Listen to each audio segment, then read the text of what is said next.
Loyalty Unveiled, the truth about men, women, and faithfulness. If people are cheating all the time or they have a wandering eye, maybe you're meant to be in more of a polyamorous relationship. What I've heard from men who are chronic cheaters, they want their woman to be loyal to them, which however many that is, but it's not okay for the other person to do the same thing. How many chances do you give them before you totally cut that person off? Somebody crossed me and they're going back, because then you're going to feel comfortable enough to do it again, and I'm not having that. No matter how close somebody can be to you, that can get shattered in an instant. God showed me that there was no good for me, then that's when I had to go.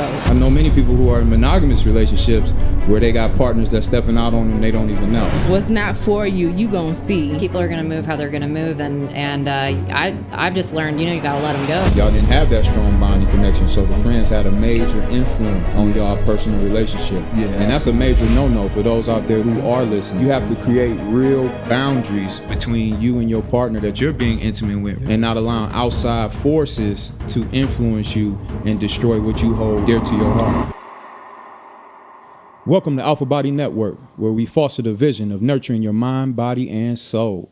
The premier hub for enriching content. Join our sponsor athletes and visionary leaders as they guide you through the art of overcoming obstacles, self-discovery, and forming impactful relationships. Get ready to explore, evolve, and unleash your personal greatness with Alpha Body Network. Like, comment, and subscribe for more. Welcome to the Push Podcast, where we restore the dedication of learning oneself and contributing wisdom to societies far and wide. Through self-growth and service of others, I'm your host, Lost Judah. Today, we have a thought-provoking episode lined up for you. Loyalty Unveiled, the truth about men, women, and faithfulness, where we embark on an intriguing journey to unravel the complexities of loyalty in relationships. I am your host, Lost Judah, a.k.a. Mr. Dwayne Bright, for Inquiring Minds.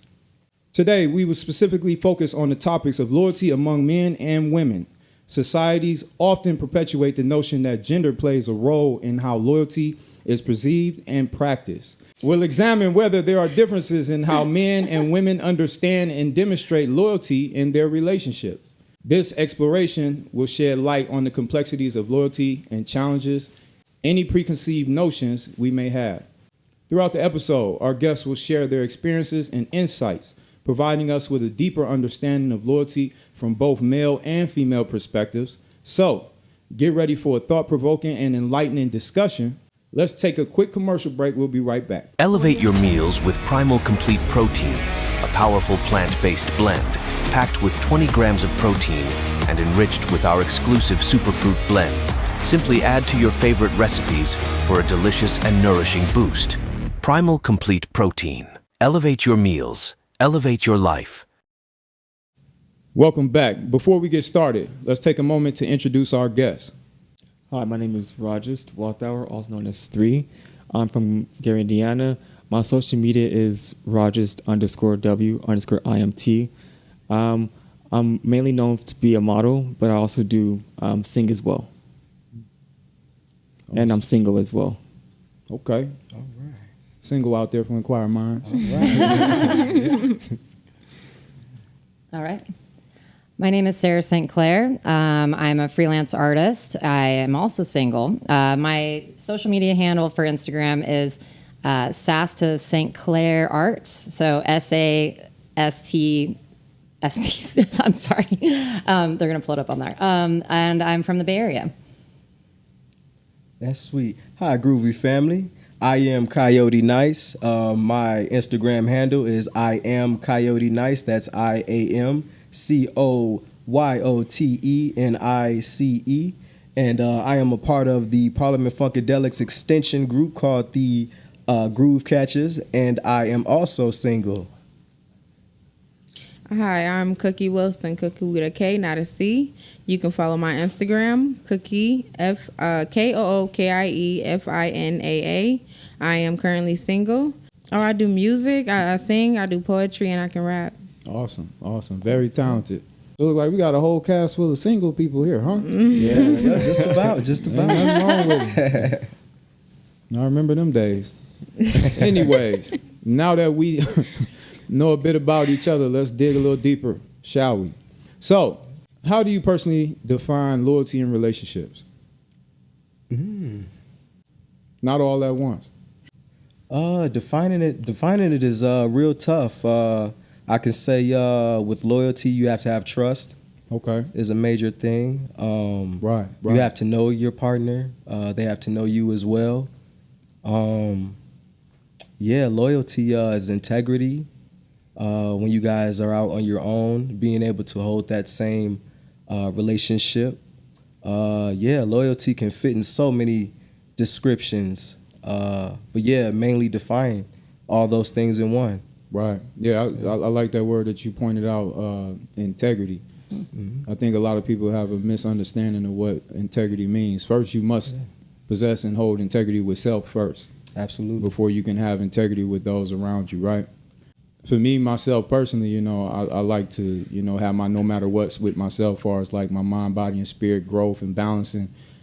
And that helps me a lot, especially when I'm going out into the world and engaging with other people in a sense where, if I have things that I have a stronghold for me, I'm able to foster that space and hold, other people accountable as well, with things that they may present to the table with us moving forward together or, for them personally with themselves. So, right. Anybody Absolutely. else got any ideas on what is... I can tell you a lot about that, but I'll just start with two of them.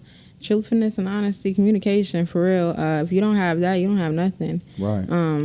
When I say that, within being the fact that that's what builds loyalty. You know what I mean? Just having that honesty and communication. Because you're going to lie to me, there's no reason for that. Keep it to yourself. Right, so you kind of define that through if somebody's being deceitful, that's not loyal. Yeah. Yep. Not Absolutely. being loyal. Absolutely. Okay. Accountability, yeah. Accountability. Yep, accountability. Absolutely. And I feel like also understanding as well between the both of you, even if it doesn't seem like it's something ideal for the outside, as long as it's for you all and you guys have that loyalty or that foundation to be able to keep going no matter what. Right, you got that personal bond and connection, right? Yeah. Yep. So let's go a little deeper on that, right? Let me help you all out a little bit. So can you recall a moment when your definition of loyalty was challenged? And how did you respond to that? That's a good question. Can't necessarily recall that. Last relationship I had was in the 10th grade, so Oh, okay. yeah, I can't recall it. Well, let's talk about that last relationship in the 10th grade. That last relationship. What took place? Go down memory lane. Yeah, What took place? Sophomore year in high school, man, I was going from one city to another. Okay. I had to start over a whole new group of friends. Got connections with peers. Had my girlfriend there in the 10th grade. And it was one of those things where it was, just lovey-dovey teenage, puppy dog love. Okay. Didn't last long, of course, Right, right. 3-4 months. And just didn't face the challenges for a true relationship. Right. Or even for it to come to those kind of scenarios. So let's go into those challenges. What took place that kind of challenged that loyalty between you and that puppy dog love friend of yours? Right. I would say, well, one, for us being just so young. Okay. So it's we didn't know what we wanted.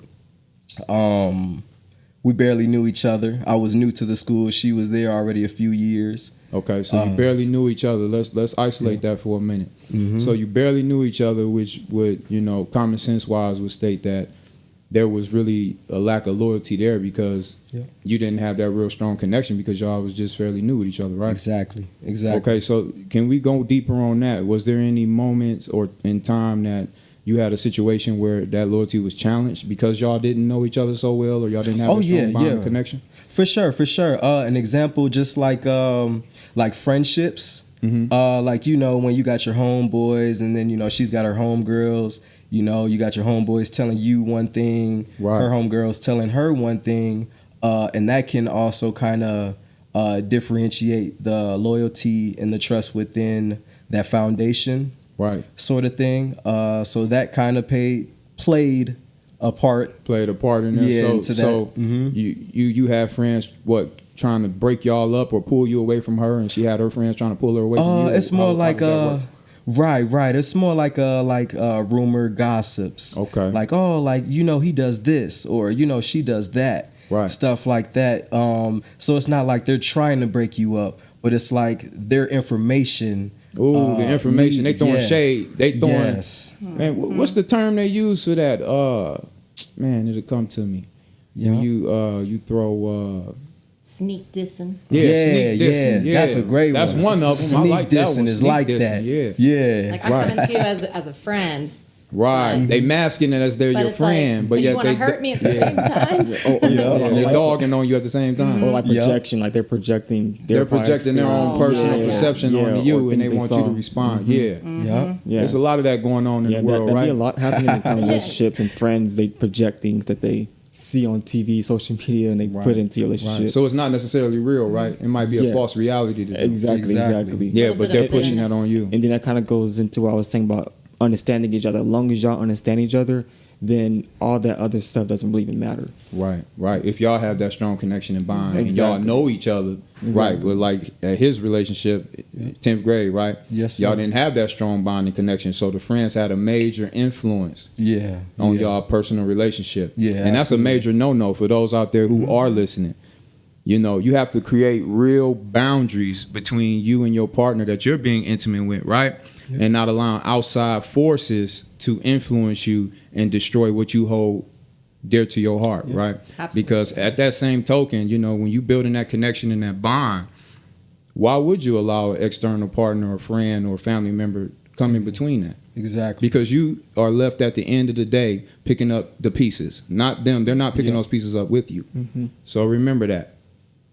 All right. Yep. Remember who's in the relationship and who's not. Right. There you go. That'd be awkward if all the people were in the same room at the same time. Hey, People forget. You, okay? Yeah. it might as well be that way, right? I didn't know we were Right. polyamorous. If you inviting them in and they dictating, you know, whether how you feel in the relationship and how you treating your partner, that's craziness. That goes for family members too. Yeah, family yeah, members. Speak family on too, it. yeah. Family members too. But a lot of relationships mess up because people that's inside of that relationship are so strongly they're just loyal to their family that they listen to that. They be like, okay, Right. you said this about that person. I don't know if I really want to mess with them like that. And that's where a lot of issues come from too. People maintaining the fact that these opinions are on their relationship. Hey, I don't think that person's really good for you. Or It you really just- breaks down the foundation. Yeah, it does. It does. But we have to be mindful because from personal experience I'm speaking on, there are people who may mask themselves and show themselves to be a close friend to you and really care about you and love you. But the reality is that they're out for your demise. 100%. They're in the shadows lurking I've and been watching there. you and observing you and making sure that you don't have that fulfilled lifestyle. You don't have that personal happiness because they may be unhappy. So you have to be very mindful of that, and you have to be aware of your surroundings and who you hold close. Because sometimes, you ever heard the term sleeping with the enemy? But we got to take that a step even further. The enemy could be a family member. Yeah, that's true. The enemy can be man, a long-term, 10-plus year friend. Oh yeah. Who may be jealous, who may be envious, who may be covetous, right? They may want what you have and they never could accomplish or achieve that because they haven't done their own personal growth. So they're just out to sabotage whatever you have close to you. That And they makes in it your up ear. first, too. And they know that they have influence on you. So they telling you like, man, I don't know about her, man. You know what I'm saying? right, But he's right. secretly digging on her himself. Exactly. Right, You understand what I'm saying? Right. So let's go We've ahead seen and continue on Good with this point. topic. In your experience, do you believe men and women perceive and practice loyalty differently? Yes. Yep. Yes. Yeah, Yes? yeah, for sure. All right, so let's go a little deeper on that. So why? I feel like just from like me being a guy, I feel like for a guy it's more just for myself speaking because everybody's different. Right, Like right. me, I'm like more of a chill type of person, and I show my loyalty by actions. Okay. I don't need to, always say, okay, this I'm gonna do. I just make it happen. Right. That's Type a deal. man. That's a man-ish right there. We show by actions. Yeah, I like yeah. that in you. Yeah. And I notice with women, they kind of want like a book of things. Like, all right, I'm going to do this, then this. They want you to say it and do it at the same time. right. And it's like, They want you to massage it a little bit. Okay. Yeah, exactly. I'm listening. We like linguistics. We want to hear what you're going to do and then see the action. That's not all women though, because I know that's not all what I look towards. Oh, okay. Speak on it. Give us a little opinion from the other side. From a woman's perspective, it's really both ways. It's not really, you don't have to be a man to have those same ways. Okay. Yep.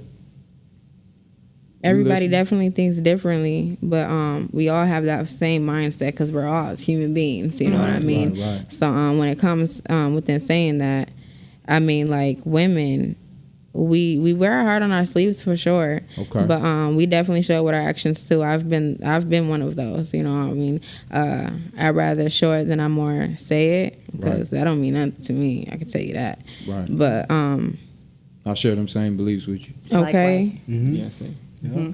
And it's just with being a woman, it's hard because people expect, like, oh, females wear their emotions, or they always say just how they feel. You know what I mean? But where you feel is really where your mindset is at. And that's what men sometimes hard. It's hard for them to understand that. Okay. No, I feel you on that.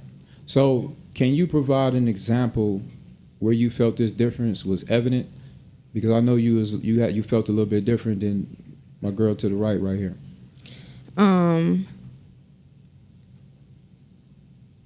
I say that because I've shown my loyalty towards a man, and it doesn't matter. I mean, it's probably because their journey is a lot different than mine. They might have just came for one thing, and I came for plenty of other things. You know what I mean? Okay. But So you said, hold on, let me just stop you right there. So Okay. you said it doesn't matter. Was it? Let's isolate that. Okay. Not all men, but the men that you was dealing with. Okay. It didn't matter. Why? Why did you feel it didn't matter to you? within just seeing the way they move, the actions. Okay. That's not something I'm going to stick around for, because Right, you so- get to losing yourself in that process. You get to losing who you are, where you are, what you're supposed to be about, what you planned on doing in life. You know what I Okay. mean? So that partakes in everything with that. And So also the creates actions. trust issues too. Yeah. Along the way for yourself, for other relationships, and everything like that. Right. No, absolutely. If you can't trust your partner, you know that's like an unbalanced, shaky ground that you on. Yeah, because I've been seeing that a lot on like social media about how women say they don't trust men or just all the negative things. But I do feel that from most situations that a lot of women, they do have that loyalty mindset with the wrong guy. Yeah. Ooh, the wrong guy. Let's put wrong an guy. emphasis on that. That's- The yeah. wrong guy. Yeah. It's hard to tell who the okay. wrong and right guy is, man. They People wear play it off masks. well. Some people are very good at making themselves look a certain way. That's Scooby-Doo We got costumes. we got some actors. Okay, ain't nothing to put a Strong costume on for take it off. You know, put it on, take it off. that is true, but you can only wear a costume for so long. Oh, And speak on that one for so long. Requires a lot of How communication. How long you think that before that costume mask start to come off? some people can do it for a week, month, and even a year, or probably some years, but it's going to end at some point. At some point, And it's they'll all show about the the truth. actions Right. and also, and I'm an energy person, so it's all about the energy as well that Yeah. they're giving you. And I'm not sure if I'm a guy, but sometimes I can see other like relationships, and I can see like I'm be looking like you don't see what I see, like you Right. don't see he's playing you type deal. But I'm not sure if that some women are blind by love or what the case is. But you know, yeah, it's you can only wear a costume for so long. It becomes Right. very Yeah. apparent. Yeah, for sure. I think that's also there's for what I've experienced.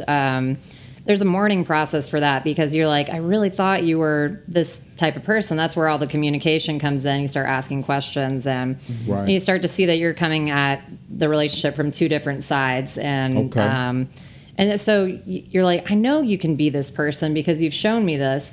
But at the end of the day, people are going to move how they're going to move, and I've just learned, you got to let them go. You're like, I hope you enjoyed what you got out of this situation. If you were looking for attention, so I've just been really learning how to like move differently and to see it sooner. But also at the same time, it's like I would like you to be that good person you claim to be. But Right. that's because that's how Right. I move. So yeah. Can you go a little deeper on that and tell us what things do you do, or what strategies do you use to kind of pull that real person out?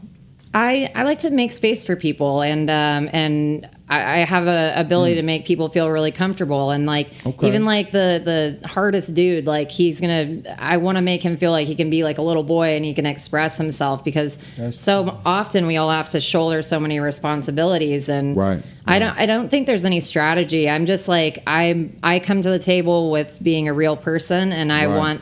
I want somebody to be like, hey, you can tell me whatever you want, and even the bad stuff. Like if things you're embarrassed to talk about, like I just have a really like open mindset and open communication, which I think sometimes that can scare people because people get scared. They start revealing things about themselves that they wouldn't talk to other people about, and I've seen people close up just as much as they've opened up at the same time. But I never want to like kind of take that into me and feel like, oh well, I don't want people to open up to me because that's what's going to happen. But I just think open communication is helpful, whether the relationship is 2 weeks, 3 months, a year. I mean, in the moment, if everything was good, then it was a good moment for what it was. I don't know if that makes sense. No, absolutely. And I kind of piggyback. Some people are here for a season. Some people are here for the long run. So. Oh, okay. Yeah, to piggyback off what you were saying, providing that space and being open with, the partner or the person that you're dating is extremely important. Mm-hmm. I believe that when you show up in a state of not bringing somebody to shame or condemning or judging somebody, you can allow them that space to really be open and honest with who they truly are. Mm-hmm. And at the same time, you can take mental notes. Yeah, absolutely. Right? Of the things that you like, dislike, you go for, you don't go for, right? Not to let them know or condemn them or make them feel, like less than, but just to, like, I'm okay with this, I'm understand not okay who with this. they really are, so that you can make the best choice for yourself moving forward, right? Absolutely. So let's continue on. Do you think loyalty is inherently tied to monogamy, or can it exist with non-monogamous relationships? I know that's a deep one. Think about it for a little bit before you make your. I think loyalty can be done in monogamy or polygamy. Like I said, it's about y'all understanding. Like if y'all in a polygamy relationship and y'all have that understanding, the roles that supposed to be getting played, then y'all got your loyalty. You know, there's people. Not saying polygamy is a cult, but there's people in cult settings that has that type of loyalty. So the polyamory, and it works. Yeah, exactly. So they seem to have a rule book of community. They seem to be. What I've noticed, I have some friends who are like this, and I'm like, hey, more power to you. Like more to love, and they seem to have a very good. The ones that are in a positive like mindset with that, communication is everything. Like that is something that I think a lot of monogamous couples could really learn from. Ooh, and also. Speak on it. Also realizing that, hey, maybe you aren't monogamous. Like maybe like that's something that people need to understand. Like, look, if people are they're cheating all the time or they have a wandering eye, maybe you're meant to be in more of a polyamorous relationship.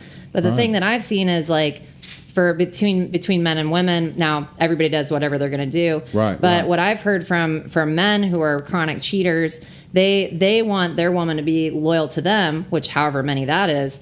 But it's not okay for the other person to do the same thing. So that's where I think like the polyamorous people can really teach monogamous people, hey, maybe you're not communicating what your real needs are. And like you don't have to hide who you really are or explore that. That's something that you need to talk to your partner about. So I really respect that about that angle. Okay, yeah. And it all boils back down to effective communication. I love that. Do you guys agree with poly or... No, I don't. I ain't sharing none. That's mine. I'm sorry. So we understand where your loyalty lies. Oh yeah, very much so. Being isolated with your partner. Locked down. Personally, I'm a one-on-one person, but I also am not. I don't judge people for how they want to experience like, love. Go ahead. But just not mine. One's enough for me. No, totally. Oh yeah, I totally agree myself. Yep, if I'm locked into that person, it's me and that person for sure. That's awesome, man. Much respect to y'all. So thank you. How do you reconcile loyalty with the concept of an open relationship? Oof. So if you were in an open relationship, how would you? Never been in one, but it's a lot of trust. I have. A lot of trust. I think it still boils back down to respect, effective communication, understanding where you're at and understanding where your partner at, and coming to a common ground. You can't bring no emotion into that. That's what that is. That's the really problem. you think no emotions can be involved into that. If you allow somebody else to do what they want, you just ain't gonna. You're not gonna. To have a certain distance with that. I have a red line, you know what I mean? You know, not to get too close to that person, not to love too much. Because you know where you stand at the end of the day. Anything can happen when you're in an open relationship. So it's just be cautious about that. Requires a lot of checking in, I would assume, and whether or not you want to meet those other partners. I mean, I'm speaking from a novice position. It's not my style of relationship, but I can imagine it can get messy if you aren't checking in with each other, and you don't know who's dealing with who, and if that other person's dealing with somebody else. So for me, it's a lot. I mean, see, but within an open relationship, that's what you're expecting. You're expecting that person to go out and sleep with somebody else because it's an open relationship. You know what I mean? So that's why I say, don't bring any emotions. Don't bring no energy like that in, because at the end of the day, you know what you're bringing yourself. Right. So are y'all familiar? Are y'all familiar with it? So it's different type of poly relationships. So you got polyamory, you got polygyny, and you got others. So So where the woman has multiple dudes? Yeah. I'm not familiar with that term right now. I had it, but I lost it. So, but anyway, so when you understand the type of relationship you in through communication, then you can understand how to correctly move through that relationship. I don't agree with you on that when you say to remove emotions. We're human beings. You can never remove emotions. That's going to be building some type of toxicity within yourself and then also within your relationship, because we have to have an emotional connection to have a true relationship. But to add on to that, effective communication is definitely key, right? Knowing how that relationship is being ran. You can be in a monogamous, I know many people who are in monogamous relationships where they got partners that's stepping out on them, they don't even know. But they're fully emotionally available, right? And that's extremely toxic. So it really doesn't matter the type of relationship. What it truly boils down to is, are you holding space? Or are you loving your partner correctly or partners correctly? And are you effectively communicating with your partners to make sure that you're providing that space and that opportunity to serve each other, to uplift each other, and to love each other fully? So that's about a relationship, right? Because in an open relationship, you just don't have that, even when it comes with emotions. And I say that because, like I said, you know where you stand in that. You know what's placed right there. Right. You know that person is about to go do them, and you know you about to go do you.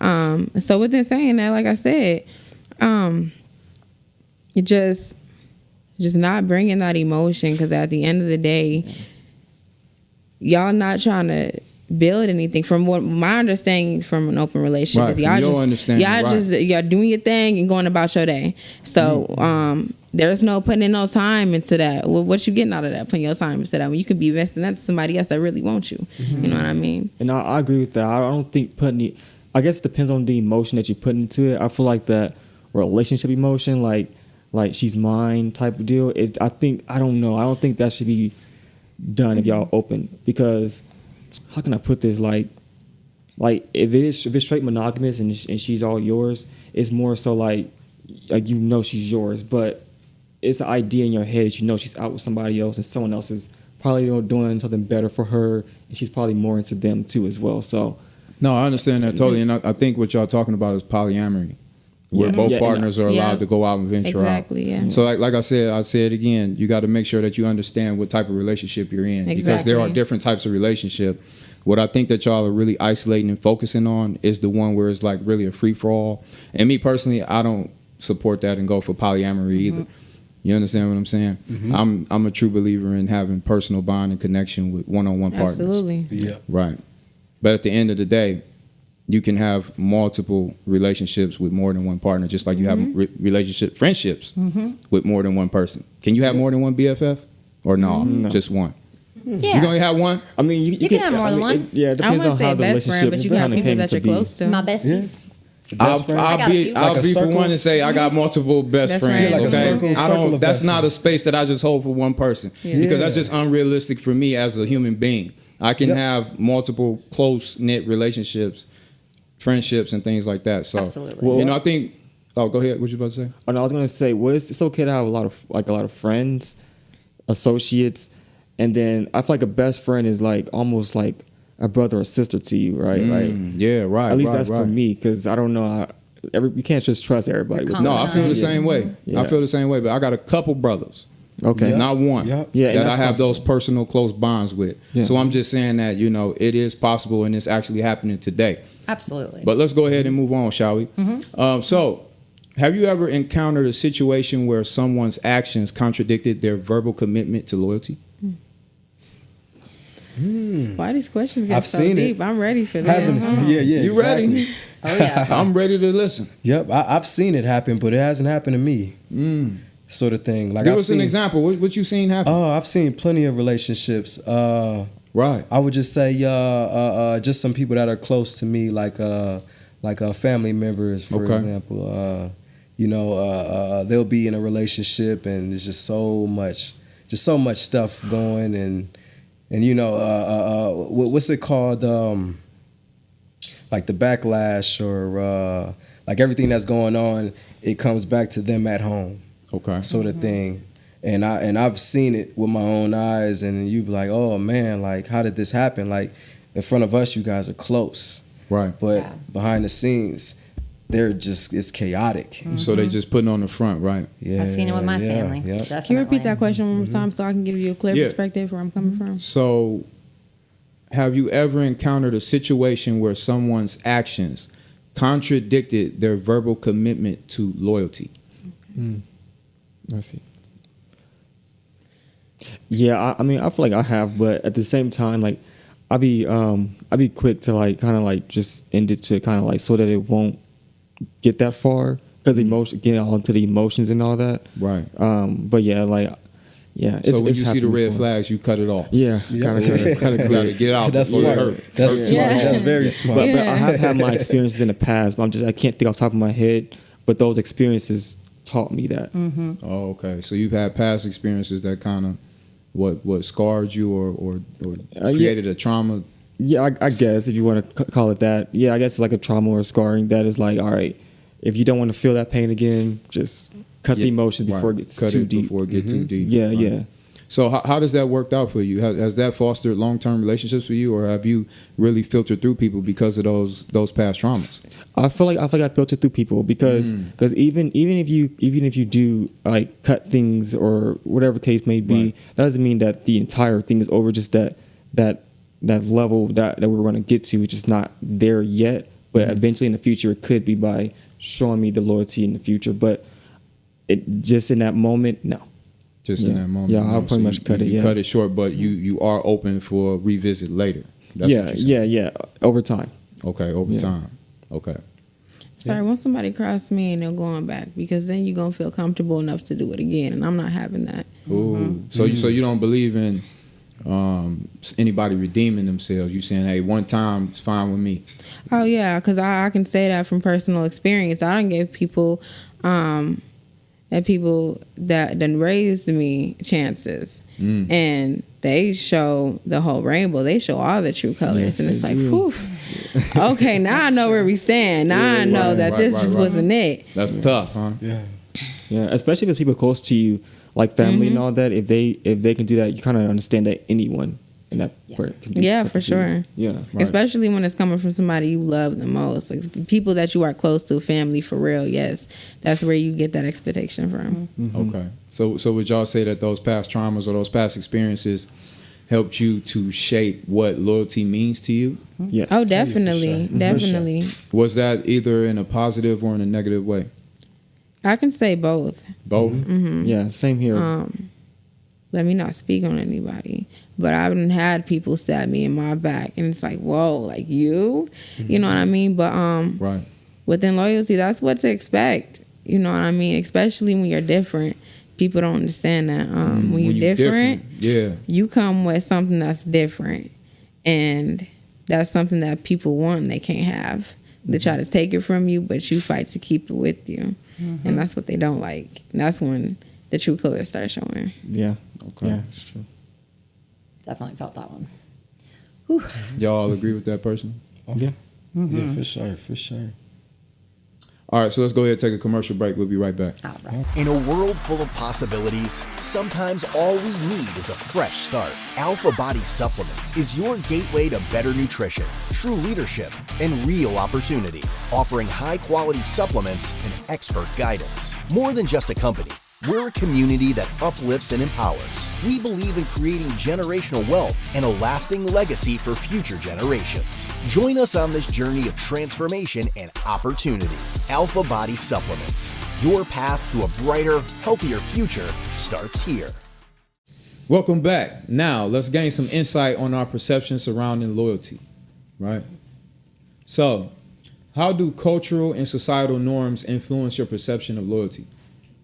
Doesn't seem like there's much loyalty in today's, you know? Mm-hmm. Yeah, there is, and especially when it comes to like, we were just talking about like social media, what people expect of social media love and what actual love is. Right.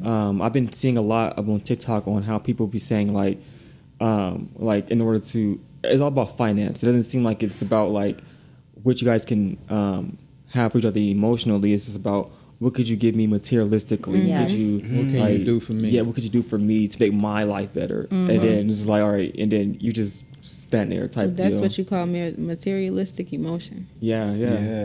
And I'm not with that. For me, when I look at relationships, whether it's in a like a regular relationship or an actual like family, whatever it is, I'm about loyalty and about the real of it. Like, it's about the emotion, not the and materialistic stuff. Of course, come with it, but that's after the emotion, of course. Okay. So is that like the emotional connection or? Yeah, the emotional connection, the loyalty, the respect you all give each other, the things you all go through. Right. All of that takes part before the materialistic things. So like come the to play. bond building. Yeah, exactly. Holding space with each other. And things that's not, that you can't reach out and touch, but are what, internal. Yeah, exactly. I mean, even when it comes to dates, like for me, if I go on a date, I'm not going to take a girl on a date to like a 5-star or anything expensive on the first date, because I don't know if it's even going to last long. Okay. So I prefer to take her on a like Starbucks or like a coffee date, anything that's like,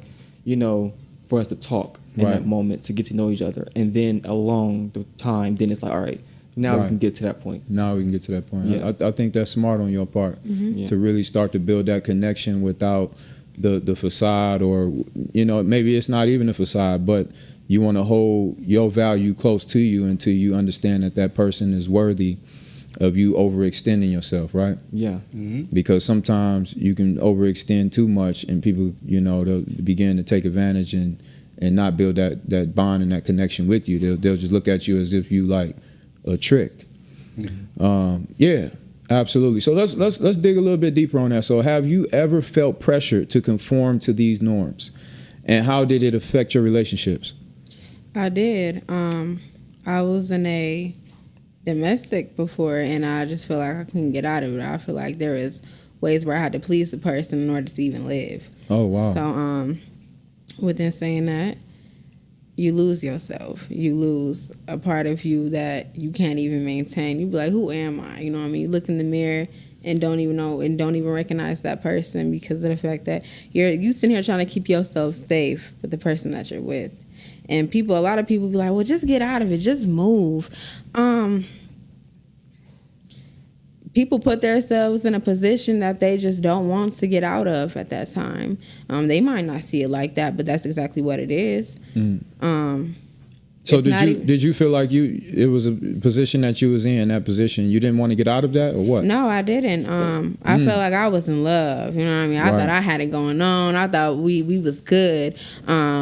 We could fight, and I thought we was good. You could cheat, and I thought we was good. You could lie to me, and I still thought we was good. But until God showed me that there was no good for me, then that's when I had to go, because I was treating myself more like a fool than anything. I seen the fool, but I was acting like it more than anything. Right. If that makes sense. So, what was that pivotal moment in your life that you felt, all right, this is enough. I need to go another direction? What happened? Crazy that you asked that. The day that it happened, where I'm like, hey, I gotta go, I was on my grandpa's deathbed, and I was sitting here arguing on the phone and making time to argue on the phone with somebody about accusing me of cheating. Right. So that right there had did it for me. I'm like, man, Cookie, losing yourself. You putting in time into something that is not even vulnerable to you. They're not admiring the fact that you got somebody passing away right now. They're on the phone accusing you of sleeping with somebody in the bed when you got somebody in the deathbed. You know what I mean? So that comes a lot different.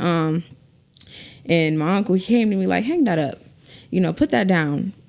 Move to California with me. And I had a talk with them like that night. I had went home. And when you are trying to break from something that's so toxic, you feel like you're about to break from somebody that's like passing away or something. It feels like deep. death. Deep. And leaving that, it hurts. I mean, and it hurts so bad. But in the midst of it, you feeling so good because what's not for you, you gonna see. You can pray about it. Please, God, let this be for me. Let me marry this man. But it's not gonna be for you. They gonna give you the worst of the worst. Right. He might give you this one day and treat you even worse the next. You might have flowers this day and have a black eye the next, but you still call it love. But within saying that, it's gonna get worse. So I mean, when it gets even worse, is when you get to realize more like, hey, this might just not be for me. You know what I mean? Maybe it was just lust. Right. Maybe it wasn't love. And that's where I had to see myself out. I had lost weight. I lost my mind. I lost my character. I literally lost who I was as a person, as a human being. I didn't even see myself as. Like I said, I do music and stuff, and that's what I was into. I lost all of that. I wasn't thinking about lyrics. I wasn't thinking about my lifestyle. I was thinking about how I can maintain happiness for this next person. Right. And leaving that was so much better for me. Okay. I started expanding my platform. I started believing in myself. I started telling myself in the mirror, like, girl, you beautiful. I don't know what it was about you, but there's something about you that you're grasping, you know what I mean? And continue doing that.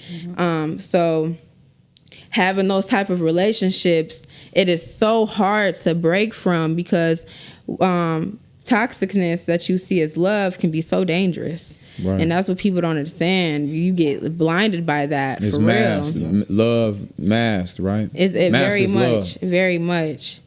So yeah, I started expanding myself. I started feeling better. And so when in saying like, you know, why did you leave? That's why. You know, I started realizing like, hey, this is who I am. You know what I mean? So let me ask you, not to cut you off, but let me ask you, what happened in your life personally that made you believe that you had to endure those hardships and that was loyalty to that person? Because something had to happen personally to you for you to get this idea in your mind and believe that, you know, this dude is beating me up, you know, treating me harshly, doing things that's not so good to me, but yet I'm still going to cling and hold on to this person who's blatantly disrespecting and hurting me. Why was that loyalty to you? What took place to make you believe that you needed to hold strong and uplift this man in spite of him stepping on you and beating you down? A lot of people say that it could be being young, but it's really what you call love inside of your own mindset. Where did that come from? What? You call that love inside your own mindset. That's what I'm trying to understand, and that's what I want the viewers to understand is how do you get to that space? Something you grow to perceive off of relationships in general. Dating anybody that you've been with, you learn from that. Seeing the way people act, seeing the way people move, the way they feel, the way they talk. From the top of your head to the tip of your shoes, baby, I'm going to understand. You know what I mean? So I think that's where all of my knowledge within this comes from because I don't just go through what I go through for no reason, obviously, right? I learned from it, definitely. I learned through everything, and I just know not to go back to that, for real. Like, I'm like, girl, you done been there, don't go back to that. You know, you know what's going to happen. You know you're going to lose yourself. You know you're going to lose the success that you fought for. You know, like, that's where that comes from. Me just being who I am as a striving person, wanting to be successful. I come from the trenches. I come from you having to get it out the mud yourself. You eating a pack of noodles a day. So when you coming from that type of lifestyle, you see everything a lot differently. You pertain to a lot of situations a lot differently because of what you've been through, for real. Like everything, like they not lying when they say what you've been through is what makes you stronger, because that's why I'm here today. No, I totally get that, but I'm still drawn to, like, it's kind of confusing for me. I'm still trying to understand specifically what was it that led you to believe that it was okay for you to be treated the way you was being treated? Lust. So it was lust. Oh, I thought the love was good. And couldn't nobody tell me nothing. Oh, okay. That's what that was. 100%. I can Right. tell you that it was love. Lust. And just right. love Right. and lust. Love and having lust. that mixture, honestly, thinking that it's love and really having lust, not knowing the mindset of what you actually supposed to be given. Right. So growing up, did you have any type of examples of like maybe your mother or your sisters or anybody that may have been in similar relationships to you that you may have looked up to, like, oh, I want to have a relationship like that type of love, and it might not have been the best fit for you? No. Could that be a factor? And a lot of people grow up in a broken home where they're like, well, I can't love, or I'm a broken person. But honestly, I've lived in a lifestyle where you don't come from that. You don't come from love. You probably don't even know the definition of it. Ooh, okay. So now we getting somewhere. You didn't come from that space. Mm-hmm, when you go through so much pain, and when you go through pain, for instance, like you expect your mother to tell you, like, I love you, have a good day today. Right. But instead of you hearing like, man, oh, I wish you would die. I don't even want you here. Oh, wow. That right there just grows you. Sometimes a person come out to be broken. I came out to be stronger than that. I came out to be like, hey, man, how your day going today? You need some love? You need a hug? That's how I grew into. You know what I mean? A lot of people just have their ways of changing, and that was my way. I don't grow to be a cold-hearted person. I can be, don't get me wrong, because I come from that lifestyle, but that's not what I pertain to be when I surround myself around people that I know are good to me. Okay, so I'm gaining some more insight and a deeper understanding now. You grew up in an environment where the love wasn't real. Mm-hmm. It wasn't real because the people that was closest to you, who were supposed to love you correctly and shelter you and protect you, weren't there to do that. Hurt me the most, correct. So you grew up believing and thinking, and correct me if I'm wrong, that it was okay to love somebody through a fucked up, a toxic relationship. Yep.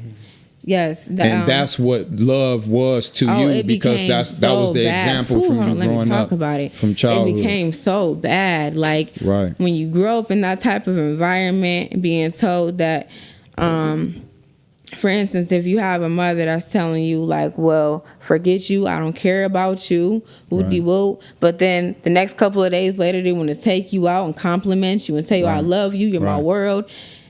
That's toxic and love, right? Toxic and love. So when you mix that and you grow up with that, that's all that you used to. You used to get into a domestic. You don't even know what that love is. You don't know if it's love or lust because of what you done been through in your past life. So yeah, when you bring that up, that's a lot to speak on. No, right. No, absolutely. You said enough for us. I got that clear picture, and I understand that.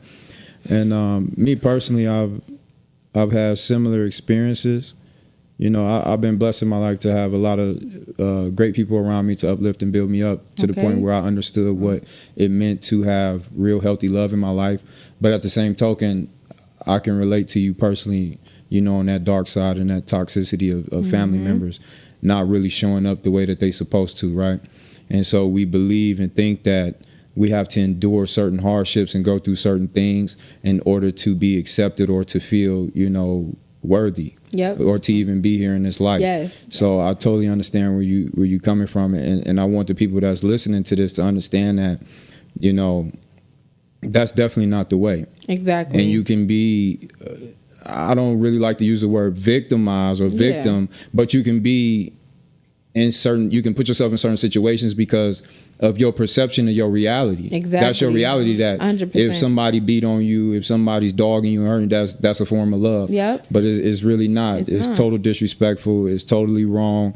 And that's not the way that, true human beings should treat each other, right? Mm-hmm. So we all can learn from that and take strong heed that, if people aren't showing up in your life the way that you feel, necessary, then obviously they don't hold integrity and love with themselves, so that they can begin to extend that on to you. So that means that they're probably just in their process of self-growth and understanding how to truly love themselves. Because people that don't love themselves can't love another person. And they'll continue to inflict pain and hardships and trauma and mask it as love. And that's what took place in your in your household, and then also in your relationships, also with me, similar situation too.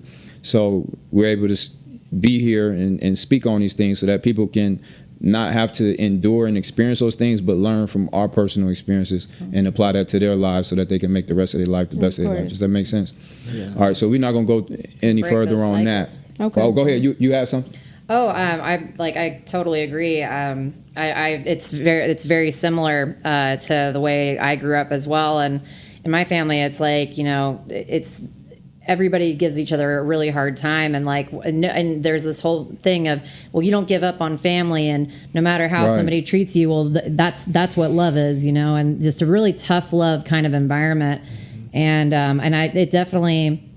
I understand what you're talking about. It affects your relationships, whether you're conscious to it or not. It's subconsciously in there.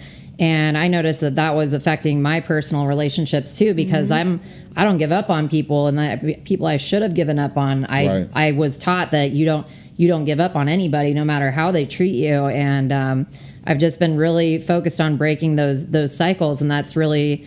It improves your relationships romantically and your friendships, and friendships can be just as toxic as romantic relationships. Speak on it. That's just what I wanted to kind of iterate and say, I have the utmost empathy for what you're talking about, and Thank you. And it's really hard to break those cycles, but once you see it, you go.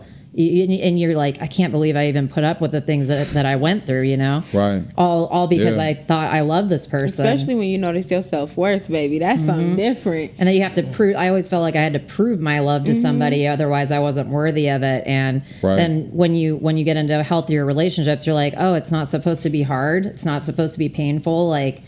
So yeah, I wanted to say that. And, to anybody also that's listening, breaking those cycles is so important if you want to have a peaceful, loving relationship and have a peaceful life. And moving forward. And I'm unfortunately to say this, but I'm thankful for those experiences as well. Ooh. But I don't want anybody to have to go through that type of pain and losing yourself. And I really understand that feeling. Thank you. Yeah.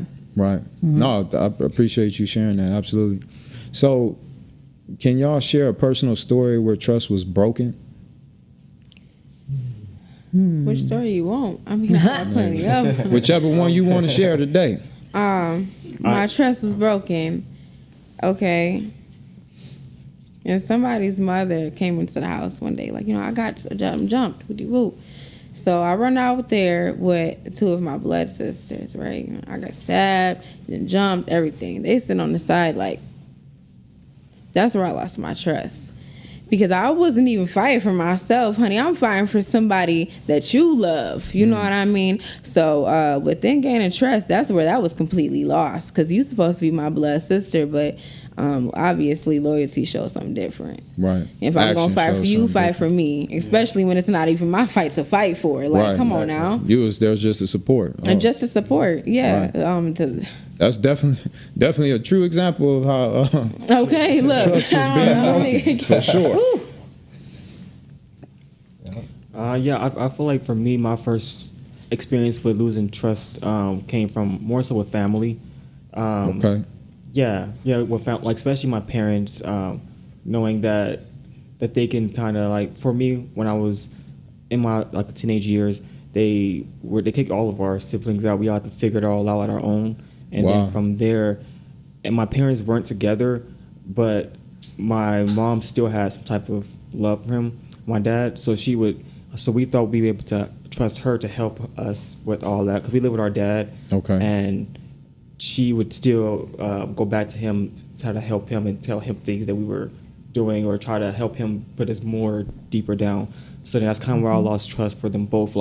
If your parents, you can't trust your parents, you really can't. You have to be careful with everybody in this world. Right. But to that also as well, I did understand that people outside of family, they have more loyalty than people that are actually in your family.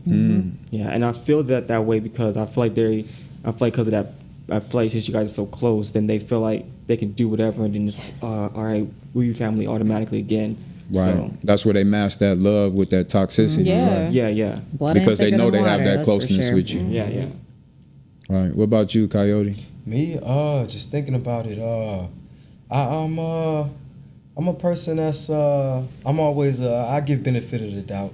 Like even if you lose my trust, I still give you a chance, because people can change too. Okay.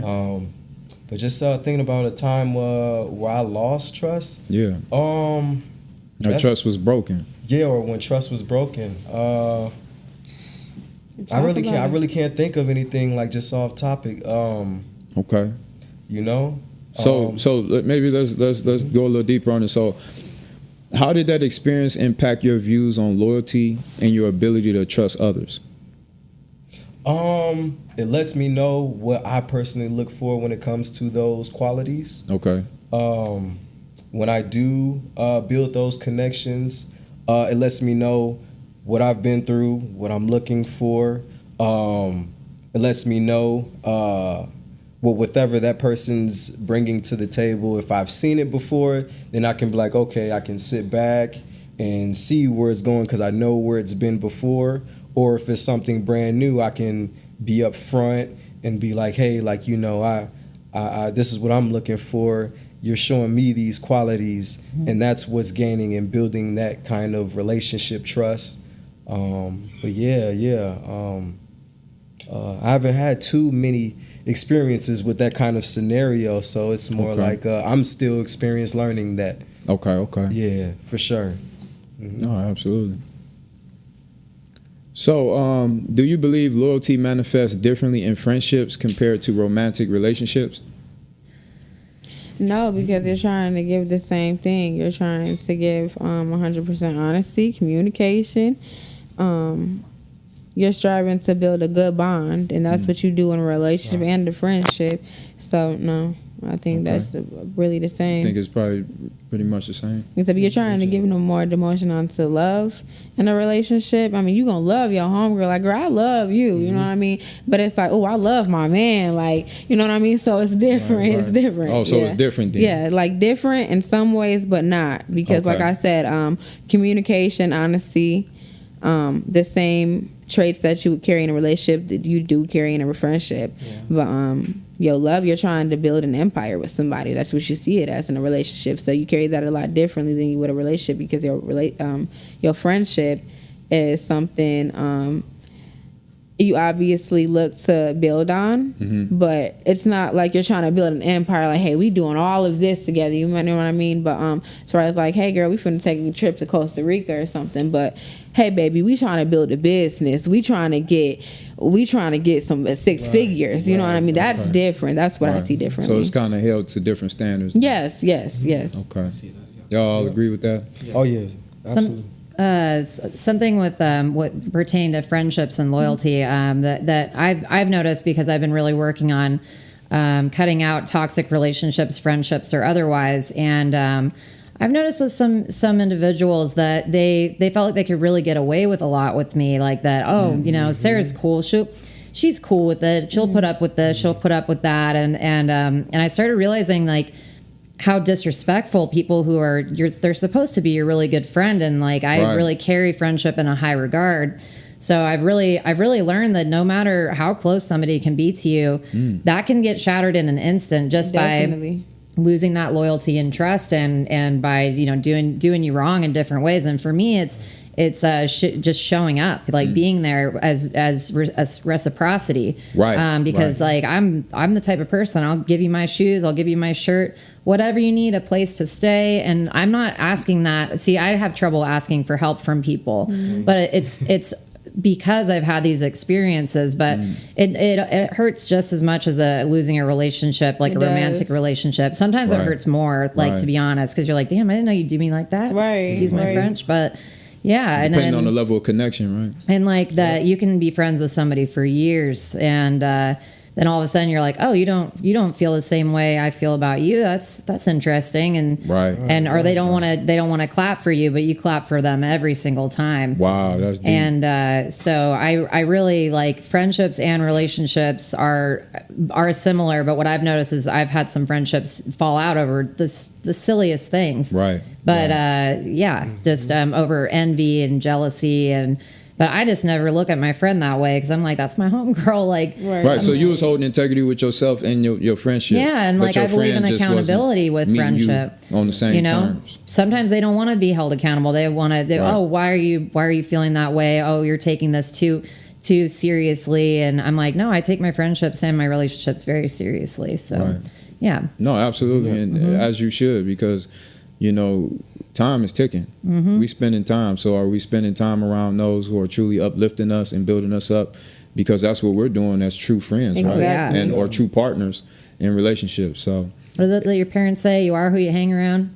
I was like, I don't know if I really reflect with who I'm hanging around, but Right. but I just always like the benefit of the doubt thing. I always see the best in people, and sometimes you just have to be like, oh, they don't see it in themselves, so you got to leave them where you found them. Sometimes I've been learning absolutely. that it's painful, Absolutely. but yeah, And those type of friends right there, those are the ones I cut off quick. Because if I can't tell you, the wrongs and rights all like when it's time, and you get offended by it, right. then I mean that I'm gonna always be stepping on eggshells. Yes. And I can't step on eggshells because I'm Right. I'm a little too real. I'm gonna especially if I'm trying to get close to you, I'm gonna tell you I don't like this. Yes. Or Right. I'm gonna tell you what I do. I'm not gonna just be telling you all the wrongs, but I'm gonna tell you the wrongs and rights. And if you get mad at the wrongs all the time, Right. So I got a personal question. So what's the time frame on that? When you a real person, right? So Yes. when you engaging with your partner or with your friend and you tell them, hey, you know what I'm saying, this is offending me, or you're not showing up this way, how many chances do you give them before you totally cut that person off? So it all depends on the person too, because if you know their background, if they don't pretty much come from that, Right. then you kind of can have a little bit of leeway, but don't give it too much, because then now it's like, all right, you kind of like. Now you kind of like allowing them to use you or play you, right? Yeah, like you a fool. enabling it. Yeah, exactly. Oh, okay. So what's the time frame on that though?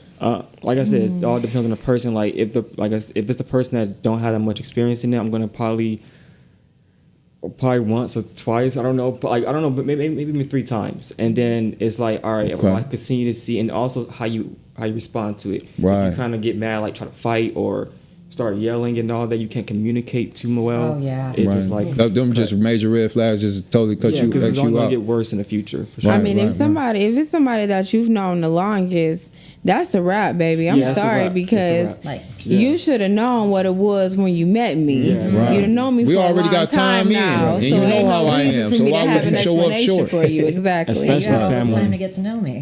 Right. Yeah. No, I feel that. So can y'all provide an example of where you felt the difference? As far as, you know what I'm saying, the difference between the romantic or the friendships? Can you get more into that? Could I'm you? sorry. Yeah. So the question before was, do you believe loyalty manifests differently in friendships compared to romantic relationships? Can you provide an example where you felt the difference? Oh, sure. I mean, I've been learning the different levels of friendships as well. Like, not everybody's your friend. You got acquaintances. You have people that, they're like your weekend friend or whatever. Right, And, but like when the difference between those relationships and your romantic relationships is for me, the person I'm with, that's my day one. That's the person I'm checking in with and I'm talking to, and I'm telling them, oh, I'm worried about this, or I'm nervous about this. Like, that's the person that I really, really trust, especially if it's a really good bond with that person. Right. Now, like, I may not tell my girlfriend or my other guy friend all these little details or want to fill them up with all of this, but when you have that, I feel like when you have that one-on-one trust with your lover or your partner, you feel more comfortable, I think, than you maybe would feel with like your good friends. But I don't know how to describe it, because some people feel the opposite. But like I said, you can know somebody for years, and what scares me is like when you fall out with friends, they're carrying all of those secrets with them. I mean, your lover and your partner can do that too, but like it seems like it's more locked down in that romantic relationship, and it's like, I hold your secrets, you hold mine, and like you hold water for me, I hold water for you. So I've noticed a couple people spill my cup over every chance they get, and I'm like, damn, we're supposed to be tight, so I really like that foundation's really important to me in romantic relationships, because unfortunately friendships come and go, seasons come and go, but that's where, for me personally, that's the difference.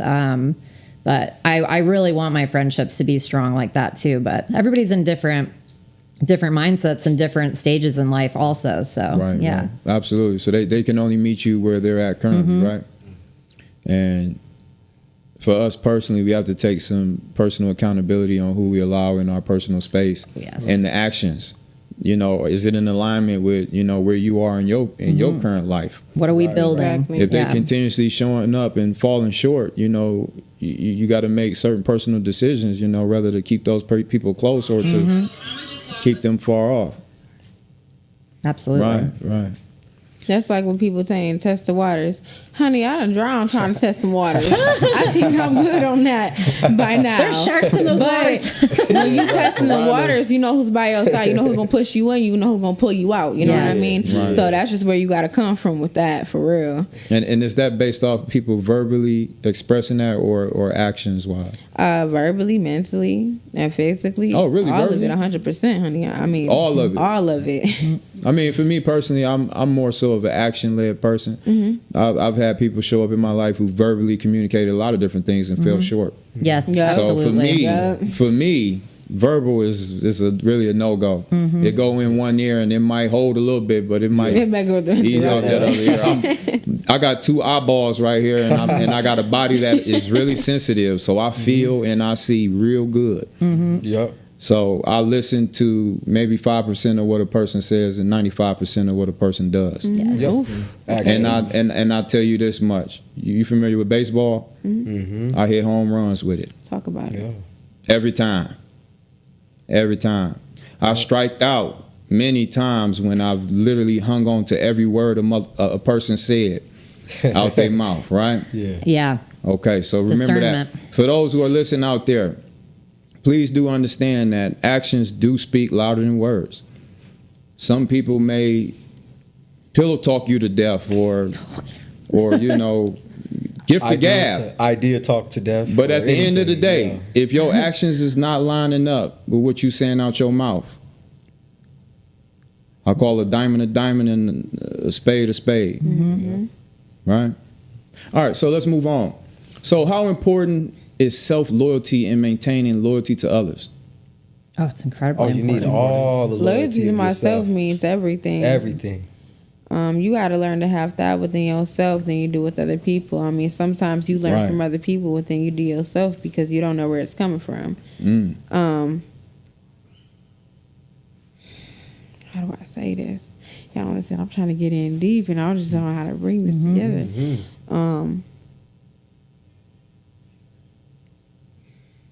That loyalty within yourself just comes with the trials and tribulations you've been through in life.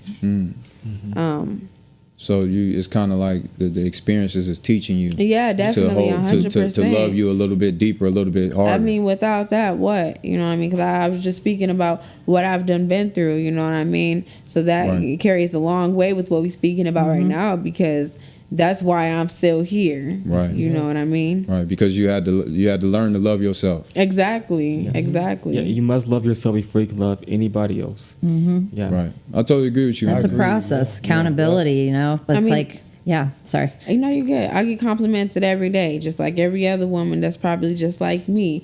Oh, you fine, you this, you that. But that's not how you're going to genuinely feel inside when you are you. You know what I Right. mean? People Right. give besides, I mean, I done heard it before, like, oh, when you pretty, you just get beside yourself. You know what I mean? You just want the attention. You know you look good. But that's not how you always feel, because you done been internally. broken down in the past where you don't feel like that. Right. And you're still building that character. Like, girl, you still fine. But But do you that's truly not- believe that? Exactly. Exactly. It don't matter what other people say around you, because if you don't believe that internally for yourself, then it's not going to show up externally. And people see that as you wanting to get a pity party, because they may see you as like, damn, you fine. I mean, you know, excuse my language. No, but, you're good. But that's not how you see yourself. And people, like I said, they see you as trying to get a pity party. I done had that before. Like, I just how want a could you pity have any party. But struggles? no, that's genuinely how I feel. I don't feel good about myself today. I think my body shape might be just a little bit different than it was yesterday. I may feel like the makeup that I had on yesterday made me look better than I do today. That's what people don't understand. Right. Yeah. So go ahead. Oh no, I would say also like feel like looking good. Also about the, like she said, like the feeling. Like that goes for, I feel like for guys and girls. Like you have to be able to feel like that, like in your current mental, whether that's financially, whether that's just overall everything when it comes to the emotional for yourself.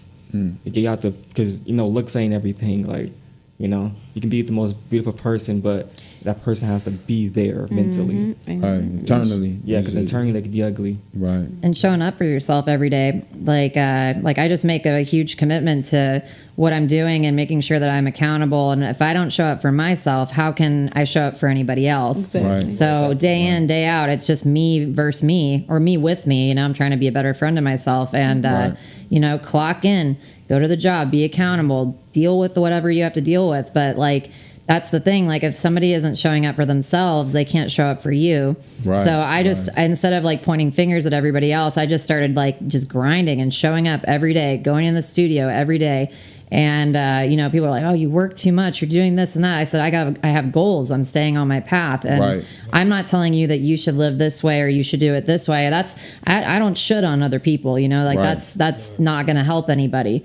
But I like to be a good example to myself. And that way I feel good about that. Whether, you show up sick, you show up tired, on a bad day, a good day when I'm not really feeling myself, but I still show up. And that's how I'm loyal to myself. Right. And then the fruits of your labor are going to show up. Right. Maybe not on day 1 or day 2, but give it some time. Eventually. And you're going to see the progress. So that's what makes me feel good about myself every day, even if I'm not feeling myself that day. No, absolutely. I agree. That's real talk. So have you ever had to choose between being loyal to yourself and being loyal to someone else? Oh, yeah. I've made that mistake before. Let's go into that. Comes back to bite you, really. I mean, I'm an extremely devotional person when it comes to my relationships and my friendships, and I was really spreading myself a bit too thin in all these different directions, and I started feeling like I was losing energy, I was losing inspiration, and but I just want to give people the love that I didn't get to experience in those early developmental years. Also, no offense to my family or anything like that. They're great people. But I want to show people that they're lovable too. But there's been times where I've put myself on the chopping block for people who would never do that for me. I mean, I wasn't aware of that people don't treat you how they want to be treated, Right. But I've lost myself along the way for sure. But I always knew that I could get back on that path from wherever I was, because I feel like there's lessons to be learned there. But yeah, no. Once you put the focus back on yourself and back into your projects and back into loving yourself, you realize, oh my God, I was really giving away a lot of my my heart and my time. Right, who you are. And all I wanted for the other person was to feel how I feel about them, and I want them to succeed. But then my own life's going to the wayside, and I'm not putting all that lovely energy back into what I'm doing. So. Yeah, it's a humbling experience, I'll tell you that. But I'm definitely back on track and back to feel like I'm getting back to myself over a long period of time. So that's good. That's good. You got to get back to you, because there's a lot of energy suckers out here. Vampires. Yeah, I've also been there. The world is a vampire. I've been there as well, trying to uplift people, because seeing people's talents or just whatever that they have, probably before they do, and try to push them along the way with myself, because I'm still in my beginning stages as well. Right. So in that process, you could lose yourself, because now you begin to just focus onto their path and try to help them. I am learning now that I can't do that. I have to focus on my own thing and get there, and then maybe what I'm doing can influence them to eventually want to go ahead on it and do what they want to do. No, absolutely. Lead by example. Yeah, exactly. Absolutely. So how did y'all navigate through those situations? Cut it short. Pain and suffering. No. Sorry.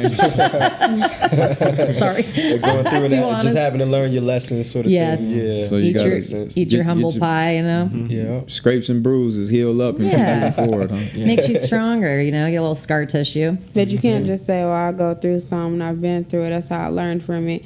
But you literally have to not even learn. You got to you got to feel it. You got to feel that, man, I'm wasting time. I did wrong. Yeah. Right. Yeah, because I be thinking about that a lot. Like in those times to help people out. Like we got a low, our life expectancy is not that. I mean, for me, it's something that's that long. So it's all right, I ain't trying to waste time. Right. I ain't trying to get older and then realize that I didn't do what I wanted to do. I put all my time into others, and no one put their time into me.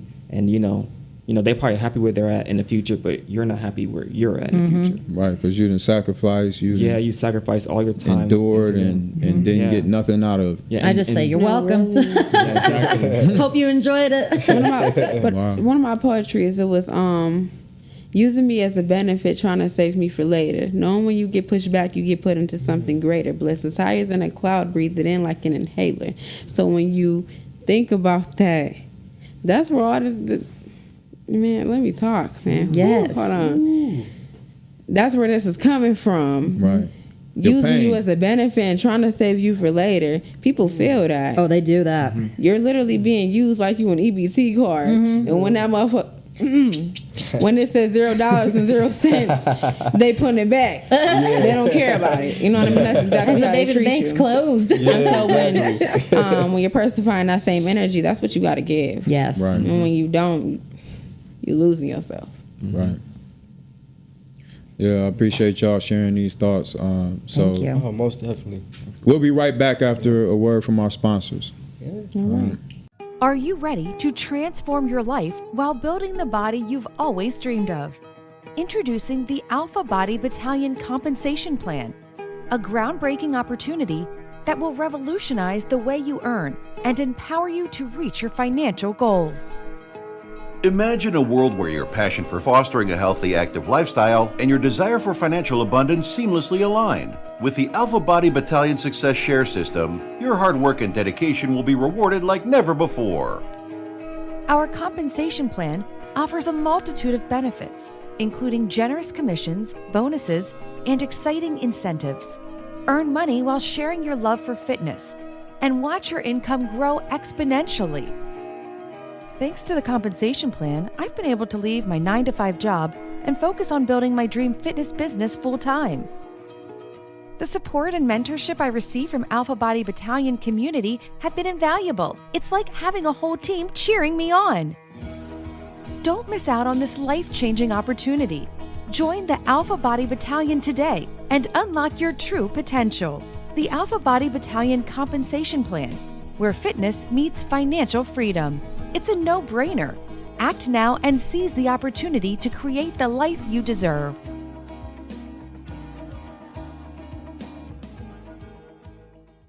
Right back like we never left. So, do y'all believe that loyalty includes the capacity to forgive?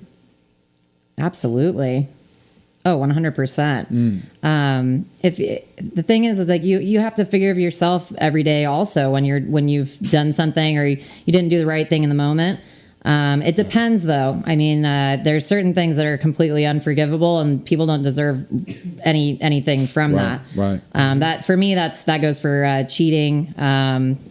I think infidelity is like for me, that's a huge hard line.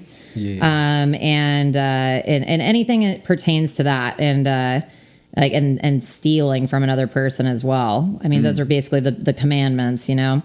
But I do think forgiveness is important in every relationship.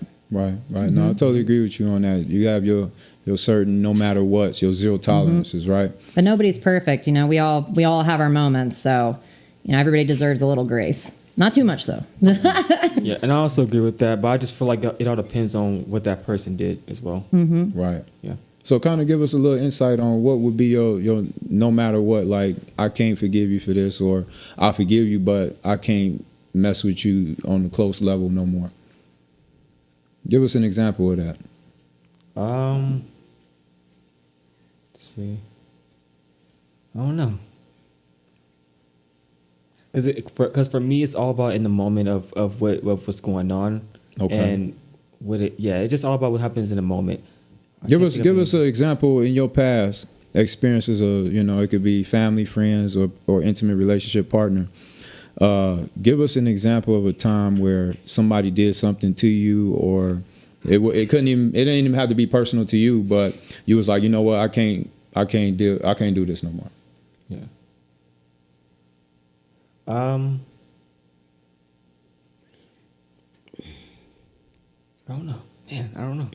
I just feel like probably like, you know, probably just lying or stealing or manipulation Oh, manipulation. That's a good one. Oh, Right, God, because you don't know where you stand with a manipulator. No. Especially a great manipulator. You know, they'll play you to the right, and they really going left. That's Great my sister pretenders. right there. You don't know you're being used until you've been used. Yes. Right, until the aftermath. And you go, of So being you ain't got used. nothing left. Then you see it.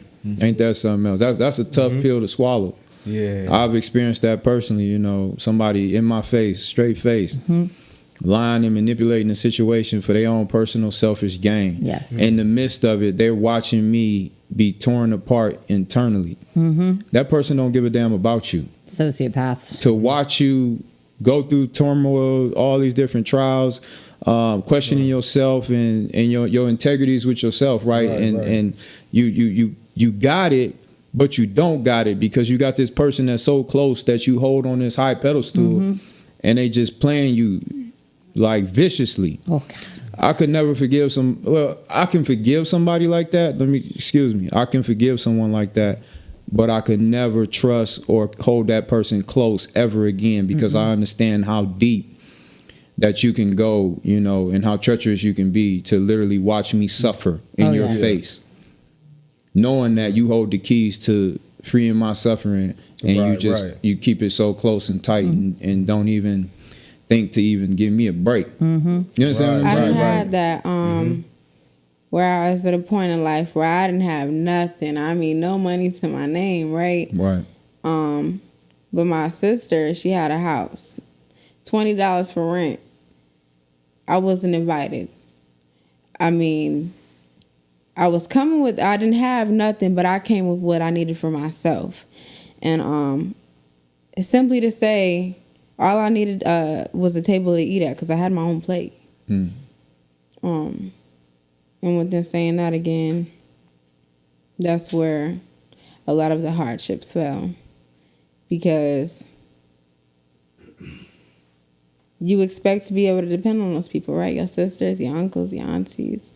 But that's not always the case. I mean, you can be down the bottom from the bottom, and they'll just look at you like, well, I mean, I hope you get it together. I hope you can make it. That is so familiar. I grew up in a That's deep. I grew up in a figure it out house, you know, like Figure it out house. basically like you know, I'm struggling. I'm having this was years ago, but you know, I'm like, I just need help. I'm not even asking for financial help, but like, give me some advice or something because I'm not doing well. And like my family, they're all over the place, but they help each other out. And so for me, they're like, oh, well, it looks like you got to figure it out, Sarah, whatever you got to do. If you got to stretch that $20 or you got to eat ramen for a week, which is wonderful to hear, of course. But yeah, no, sometimes you just want a little bit of support, and it doesn't even necessarily have to be financially, but yeah, like let me lay my head down somewhere, or, you know, and although it's a really cold way of being, I mean, it's definitely made me resilient, but I did not forget those moments where I just needed a kind ear, and I was hearing, well, that's how it is for everybody, so you better figure it out. I had to do it, you know, and I'm just like, I didn't need to hear that. I just wanted to hear, I love you, and it's gonna be okay, and here's some advice, and you know, but that's where my family have come from. So that's why I try to give people as much empathy and you know, and help somebody out if I can, you know. Like I had this one situation recently. I met this woman, and I had just met her. We had a great time. And I was like, oh, I wonder how she's doing and everything. We just met for a moment. And she called me and she was like, hey, can you talk? And I was like, oh, I was just thinking about this person. And she's like, I was like, are you okay? And she's like, no, I'm not okay. And I was like, well, what's going on? Like, what can I help you with? I'm at work, but I can listen. And she said, yeah, you know, I came all the way out here from Michigan, to be with my sister. I brought my son, and, you know, they live in a very affluent neighborhood. And, she said the second that she got there, and I feel for people, I really, in these situations, because like we're talking about family and trust. And the second she got in that house, it was like her sister just turned into a different person, like put the thumb down on her. And it's like she was asking for help. And now the sister's making it very, very difficult. So she'd only been out here for maybe a week or two. Right. And she's like, hey, like, can you give me a ride to the airport? And I was like, well, I was like, I'm working a full shift, but I can find somebody who can get you to the airport. And like I said, I just met this person, but I want to help her out. And luckily, I was able to get a hold of one of my other friends. I said, "Hey, can you help this woman out? She's really nice. She just needs a ride to the airport with her son." And my friend was like, "Sarah, whatever you need." She's like, "I'm happy to help." And like the fact that perfect strangers can come through for you, not just me, but like my friend doesn't know this person, and she's like, "I got you, no problem." And she was like, She's like, I'm used to people not saying they're going to do something and not doing it. And she's like, I can't tell you like how thankful I am that you like looked out for me. And I was like, hey man, I got you. Like, you just let me know when you get home safe. And she got on the flight safely. And I said, there's still good people out in the world, Right. And I said, I'm sorry that your sister put you through that, to have you come all the way out here just to have it be a whole mess, Yeah, that's tough. I understand that feeling. You look at certain situations like, dang, that person wasn't there for me. But honestly, I see it as now, thank you for not being there for me, because I made it to where I am today. If you were still there for me, I probably would have been depending off you and not knowing where I'm supposed to be at. Right. The lessons. Yeah, that's so true. And a lot of people get into that state where they're in a situation and they living with somebody and they feel comfortable enough just to lean back, like, okay, this is where I'm at right now. But not knowing, like, eventually the situation gonna come down to you still by yourself. You know what I mean? And that's what people don't learn from. Still alone, right? Gotta have you. But with me, I'm thankful for anybody who hasn't given me anything. I thank you for not giving me a handout. I thank you for not giving me that $5 I asked for. Thank you for not giving me that meal I needed, even though I starved the whole 24 hours. Because at the end of the day, it makes you a strong person and more resilient, right? You dedicate yourself to striving for a success, for obviously money, to be happy, just to have everything that you ask for, you know what I mean? And when you get that, you could just look down at them like, oh, you still climbing the ladder, but I ain't here to help you with it, you know what I mean? Oh, wow, that's tough. That's tough. Yeah, that's just where that comes from. Those steps hurt, don't they? Keep climbing. Do you need my I'll see you up here. You can't fit them. Right. You know what I mean? So y'all can, what I'm hearing is that basically you tie that a person holding space and being empathic, right? Yep. To holding loyalty, and when somebody is not as empathic or extending that type of energy onto you, that's disloyalty and distrust. Yes. Yeah.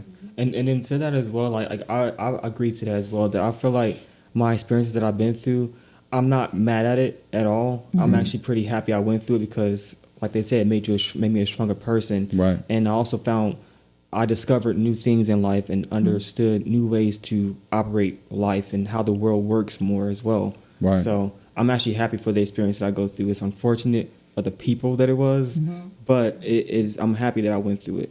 No, I've learned so much. I actually probably learned more than that person I need help from. I have more experience than them now. So really opened my heart up more. Yeah. Right. And then Instead of obviously with the people you surrounding yourself by that you don't want to be around are the people that you learn from the most, correct? You know what I mean? And that contrast.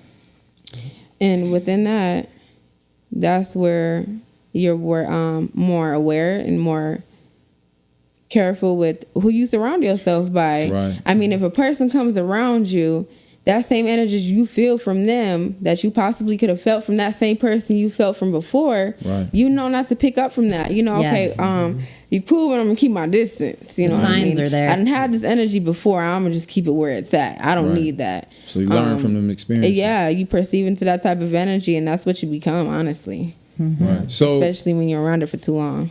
no, I feel that. You become familiar with it, so you know how to navigate through it in order to protect yourself. Exactly. moving forward. And I'm it glad teach I you how didn't to- become what I went through. Yeah, and teach you how to cut people off. So also when I say when I say cut people off, I don't mean like I just one instance then you just cut them off. It's just like you kind of just know you know what to expect, and just to protect your feelings. For like myself, I consider myself as like an empath. I can feel, and I'm more in tune with my emotions.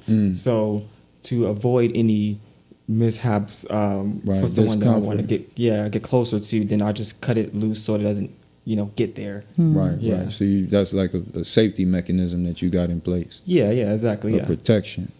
You can almost- feel people out. You can feel it. Right, you right. know? Kind of like a spidey sense. When the or energy's a something. little off, you're like, it'll be a split second on their face, right? You can tell if somebody's happy for you. There's like these little markers, and if you're really paying attention, you can see it. You can Right. see that little pierced lips grimace, you know, and it happens for a split second, and you're like, Lips grimace. you're like, it's I'ma like write it's that kind down. of like this, like it's quick. They're like it's like Yeah, they're like, just yeah, I'm happy displeased, you for know. Nah, not really. Or That's the little, deep. the little side eye or the up and down. Oh, I love that one. When somebody gives you the little, then you're like, oh, it's like that. You didn't have to say Right. anything. Like your eyeballs just gave you away. But I perceive that same Love you. energy. That's why please don't come around me with whatever energy you're trying to weirdness. give, because I'm gonna give that same back. You know what I mean? Oh, you play just- your cards correctly, because I read everything about you. We're both going to be eyeballing each other. Yeah. So, can you share an experience where forgiveness played a crucial role in maintaining loyalty? But like in a good way, bad way? Hey, good way, bad way, however you want to share it. Friend wise, being around females you think you can really mess with like that as far as friendship. Okay, because per se, I had a homegirl that I had me and my man. We came to stay with her, spend the night with her. Okay. And she didn't have no food. I took my food stamps, got her some nuggets, whatever, etc. And that night I had to go. I had some business to do. And I let my man stay there because I was very comfortable with her. I fucked with her like that. I'm sorry, excuse me. No, you good. But I messed with her like that. And that night, like, I don't know, me as a Pisces, I have a very strong intuition. So I feel everything. Pisces and I feel everything from bad energy to good energy, from honesty. I know when you lying to me, you could have the happiest face, like, hey man, but I know you lying to me. Right, So right. That night when That's that some real happened, Pisces shit right there, huh? but that night when that happened, I knew that my man had slept with somebody else. And it wasn't her, but it was one of her friends. Oh Ooh. no. And so, per se, that's where I was tested. Cause girl, I don't know if I want to beat you up. I don't know if I just want to communicate about it. You know what I Right, mean? right. But me being as young as I was, that's not the mindset that I had. I'm like, okay, girl, come outside. Come outside. This is that type of time. Right. And I don't play about my loyalty. I'm very, very strong with anybody that I go with. As soon as I see that you're somebody that wants to be friends with me, I click with you like that. You need something, I'm there for you. You ain't got it, I do. So I'm going to give it to you, even though it might be my last. Right. And that's what it was. So that's where my loyalty and forgiving was tested. So did I forgive her to this day? I did. We actually speak. Okay. I asked her about her son that she had recently had. And everything's good, but within that situation, you have to grow as a person. You have to go through trials and tribulations to get through those type of situations. Because if you don't, you're not gonna forgive a person. Right. You might forget you. I don't care about what you said. I don't care about how you feel. Right. I don't care about the conversation that we had because it just didn't mean anything to me. And that's you just not growing as a person. So Right. if you can't get through that, you can't get through anything. And that's hardships as far as relationships when it comes to cheating and lying and disloyalty and everything, because you're carrying all that and you're learning from it. Yes. You know what I mean? When you don't, pieces of you are falling apart, and now you're trying to pick that up and figure it out as you're trying to figure out the relationships that you have with these friendships and relationships. You know what I mean? And just Right. because it becomes a big confusion on everything, now you're like, what do I do? You know what I you mean? stuck. Right, Yep. you stuck. I don't want to carry that with me. Like that's the Exactly. other thing is like I'm where sorry. forgiveness comes in is if I don't figure out a way to forgive you, I'm going to carry that on my spirit and I'm going to be thinking about that. And if I can have the communication, and whether we're friends or not in the end, at least I don't have to carry that around with me. And that's why I think karma is a real thing. And I really, I can't sit there and have that in my heart, you know? So like that forgiveness, it doesn't mean they may come back into your life, but at least you're not carrying that baggage around. Right. And that forgiving came from, for one, my ex passing away. They had to pass away for me to forgive him. I mean, I'm being honest, because that's a hardship. I mean, I gave my all. I gave everything that I didn't even think I had. Right. So yeah, I mean, that's where that came from. I mean, I don't know. I might just So you take said he you to had to have to pass pass away? away Wait, to make me forgive you. And I just say that because It is hard. I mean, when you're a person like me and you genuinely, I mean, you can see my heart on my sleeve, that's a different type of loyalty that you carry. And a lot of people can't feel where you coming from because they not like you. You on a different high level, you know what I mean? They down here. They ain't been to where you been at yet. They still getting there. So when you pretend to a level that you speaking about, they can't understand that. They don't know where you coming from because they ain't been there yet. So you showing up real and they fake. Absolutely, 100%. And it's like, why? I mean, if you was going to have that type of energy towards me, you could have left yourself where you was at. You ain't even have to come towards me. You know I'm a real one. You know what I mean? And everything I'm going to give is raw.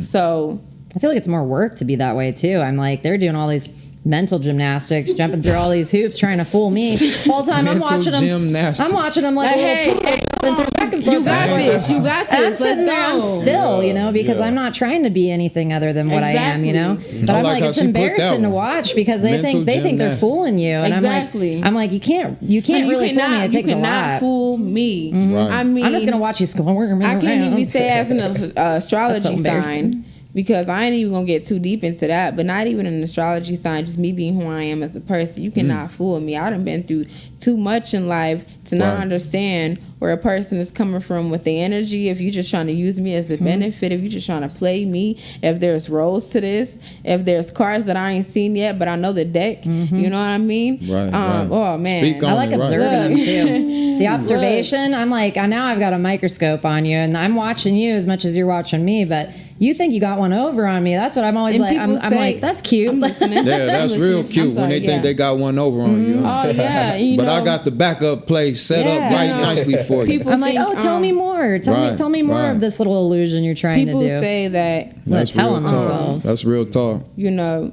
to keep yourself from out of all these situations, you read a person from the jump. You know what I mean? But that's not how it is for me. I mean, I'm gonna read your soul. I'm gonna get in deep. Right. That's the not only way to get in. I'm not looking at you for how you dress or how you That's the talk. only way to get in. I'm trying to read your mindset. looking at your spirit. I mean, every word that you speak on, everything that comes out of your mouth is you.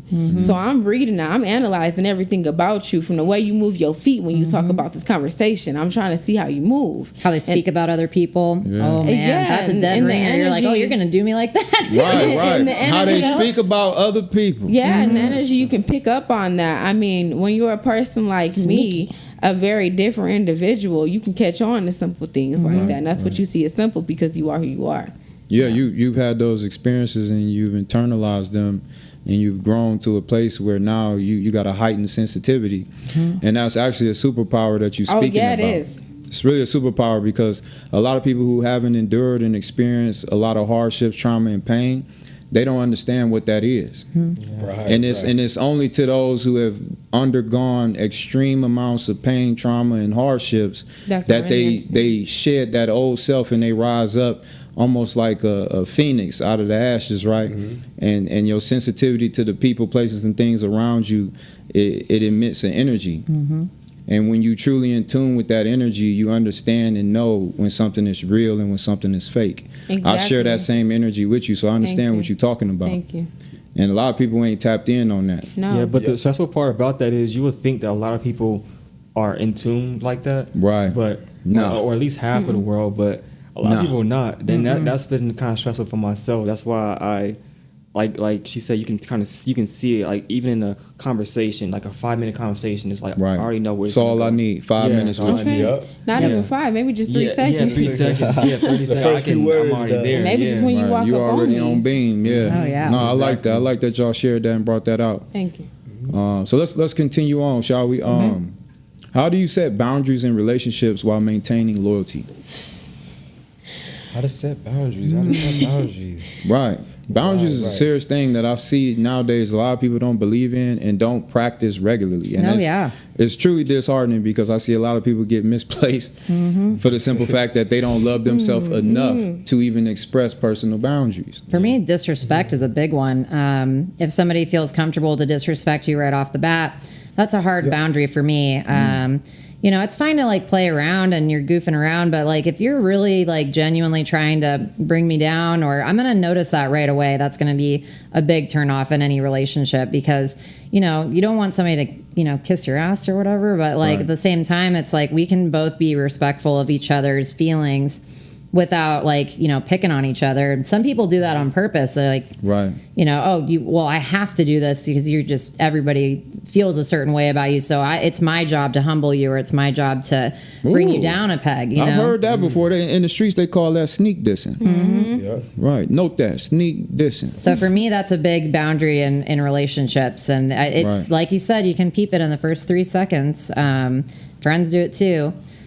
Yeah, definitely. Nobody's exempt. Friends, family, partners. Oh yeah. I don't see it as boundaries. I see it as you taking a risk, because within that situation, you know what's going on. You know what I mean? So as far as boundaries, you know what you're giving, you know what you're expecting, you know what to level up against. So as far as boundaries, how would you set those boundaries while maintaining healthy relationships and your loyalty to your partner or friends or family? Talking about it for sure. So effective communication. Yeah, I do feel That like I was part, saying earlier, like if you tell them like off bat, like I don't like that, and then they get mad at you, want to argue with you, yell at you, trying to fight you. Basically saying they can't respect that That's boundary. a major red flag. Cut. Immediately cut. Because they want to be their toxic selves with you, and they want to push those boundaries, right? They want to push those buttons. I know I'm better than as that. like that's just me. I've been through too much. Right, That's not going to just happen. me. Yeah, just me. Like no, it's that's not. just who I am. You got to accept me for me. Yeah. I can accept you way over there. Yeah, exactly. Go hang out. Go hang You out can with be those that people. person way over there. Exactly. Right. In fact, take Absolutely. 3 more miles away, Just edit please. that part out. And then also as well, like that boundary you set, like that might not be for that certain relationship, but you might find somebody that's okay with that, so you can do that with that person. Yes. But it just Right. not You can't do with- that with me. Yeah, exactly. Right. So you just not my. That's person. a hard pause. Yeah. I don't like when they say you're too sensitive when you say that too. I get that a lot, and I go, no, I'm pretty tough. I'm not sensitive. But I'm sensitive to your BS that you're trying to pull on me right now. Ooh, D. Because I'm like, the fact that people think they can pull certain things with me that they would never do with anybody else. Right. Like, why does it say on my forehead, like, Try me. yeah. Okay. Right. Okay. They say try you on your forehead.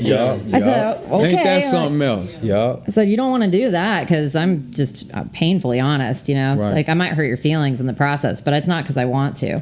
So that's like, watch there's yourself. no need for boundaries when you know your expectations. I kind of disagree. I still think that you need to have boundaries in place, because it helps other people to measure the ability to pour, whatever they're trying to pour into you, or hold back certain things. I wish I had done that in the you past. gotta have those boundaries, because if you don't, then they're not able to measure and gauge how to handle you, or how to treat you, or what to come with or what not to come with, because you're not vocalizing that, or you're not showing them that, hey, look, this is what I expect, because this is how I feel, and and care about me, and I need you to show up this way in my life. And if you can't, that's okay. See, I fully respect that. I'm not here where you're coming from 100%. See, me personally, where I come from with my boundaries and my expectations is, with my expectations, I know that I told you what I expected from you. So when it comes to my boundaries, that's something that comes with that. You already know the boundaries because of my expectations. You know what I mean? So when we get together, you know the boundaries. Ask me for permission to touch me. Don't get up all on my side trying to rub. Did you ask for permission? Don't try to rub up all up on me. Like, no, I don't do that. So that's them boundaries. Boundaries and expectations. I feel like that's really just a mixture. That's I wouldn't say the same word because it's definitely a different definition for it. But that's where that falls into place for me. Okay, personally. No, I understand. I don't know. I feel like you can have expectations, but the boundaries could be a little bit different. Like you have to kind of like test the waters to kind of know what the boundaries should be. Expectations is kind of, for me, is more so like this is what I expect for. Like say we're like she might expect me to pay for the bill, thing like that. But as far as go for boundaries, like you said, like I'm not supposed to touch her. Like I'm just it's things like that. Exactly. Yeah, Right. like you have to tell me like, all right, don't touch me. You know, type things like that. Right. Like of course that's kind of like common sense when you're on a date, but some people don't have common sense. Well, Right, they it ain't need so to. common. Yeah. Right. So we gotta vocalize those things. Respecting each other's time is a big thing too. That's a boundary for me as well. Just due to all the things that I'm working on, just understanding like there's going to be times where I'm working on projects, and it's not that I don't want to give you attention, but like my time is very valuable, and if I choose to spend time with you, that's important. Right. So true. Sometimes, and I'm really working on vocalizing my boundaries, because like you said, you think people have common sense, but they don't. And so I've been trying to be very clear and upfront with friendships and relationships. This is what I expect. This is what I like. This is what I don't. And if it's too wordy for them, then they're obviously not listening to what is important to me, because I want to hear what their boundaries are as well, so that you can have a common ground. Yeah, I think they call that listening to respond instead of listening to truly understand. So, have you ever felt that setting a boundary was perceived as disloyalty? No. No? I don't see why not. You know what boundaries mean. You know the definition of it. I mean, there ain't nothing to it, for real. I mean, boundaries and loyalty. Like People if the person can't understand that, then they should. Then they're not loyal to you. Yeah. Then they need to be working on something. I think respecting each other's boundaries is the definition of loyalty. Absolutely. Right. Upholding that integrity with self and with others. Right. So, at this time, we're going to open up for a Q&A. We're going to allow the guests in the crowd to ask some questions pertaining to the topic at hand, okay? Okay. Yep, for sure. Sweet. You got any questions from the crowd or on Zoom? Okay, I could start whenever. Go ahead. Yeah. All right, hey guys. So I want to ask all of y'all a question. Okay. I could start with you. Why are you single today? I feel like I'm single today because of just boundaries and learning experiences that I've had in the past. I didn't really have like an example of how relationships are supposed to look. I've only seen toxicity, and I wanted to be careful with that. I've been in talking stages and, you know, just like talking, things like that, but it hasn't been like anything serious over time. But yeah, it's just to learn myself and also not get into anything toxic and continue on the cycle. Okay. I'm all about breaking family curses. Absolutely. That's what's up. So why are you single? So, very much like what you're saying. So for me, I'm really trying to focus on what I'm looking for in a partner, and trying to be the best version of myself, so that way I can be clear and healed when I step up into that relationship. Now, I also have talking stages, and it hasn't. I'm also allowing things to develop over time, rather than like it's got to be this, and this. Giving people space to express themselves, and kind of everybody's figuring out what they want at the time. So I'm open to new beginnings, and I just want to show up fully healed, so that I'm not bringing any baggage into a new relationship. So yeah. Okay. I do want to ask I'm everyone open to that live. same. Okay. Yep. I do want to ask everyone that question. Yep, same question. Yeah. Yeah. So for me, I'm single for a handful of different reasons. Like I mentioned earlier, I haven't been in a relationship since the 10th grade of high school. So for me, it's and I'm 30 years old now, so that's a long time ago.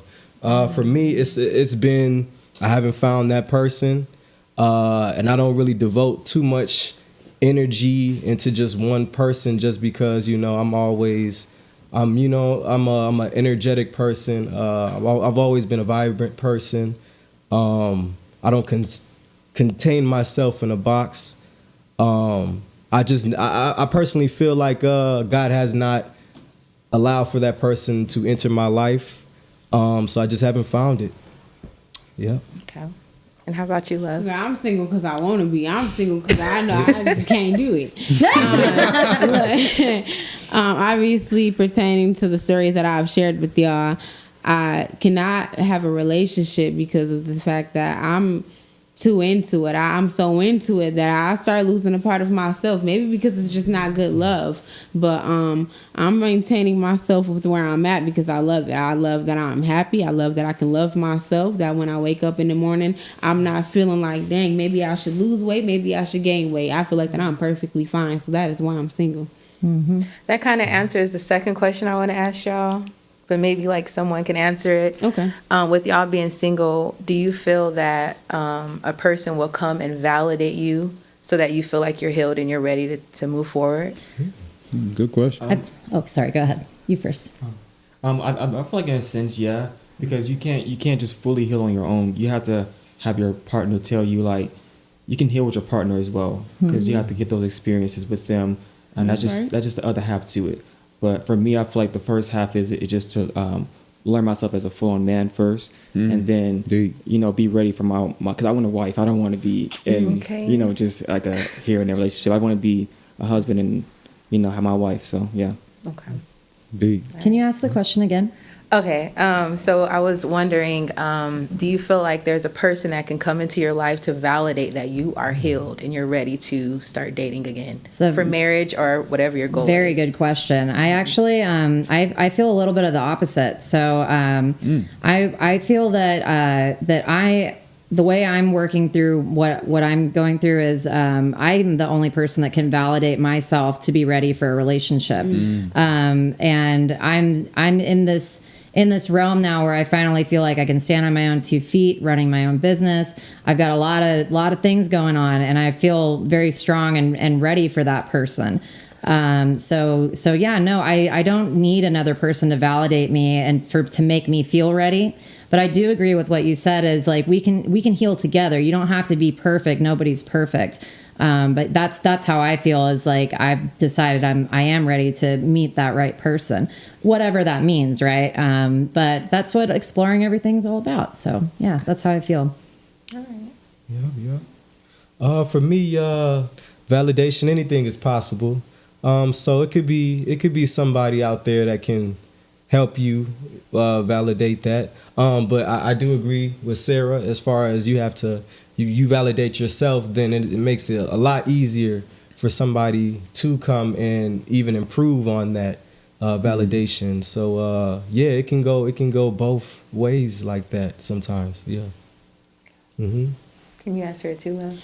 Yeah. Validating me.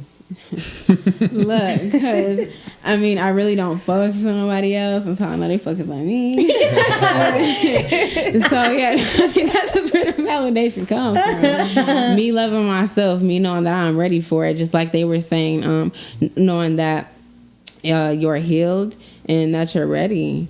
How do I know that I'm ready? When I'm not crazy, because don't try to send me a text 5 hours later to I was asleep. You was asleep. Hold on, that's what I mean. When it comes to learning and validating a lot of things about myself, that's where I come from. That trying to learn that it's okay for your man to sleep for a couple hours. It might just be sleep. Yeah, it's okay. I had to learn it. So yeah, that's my love. I tried to hold that in, G. I couldn't do it. That's funny. We all got trust issues this time. Yeah. Just a smidge. I'm gonna stay crazy though. I can't say right now that I'm still learning from the past experiences that I've been through, because it messes you up. It traumatizes you so bad. But I still love the same way that I do.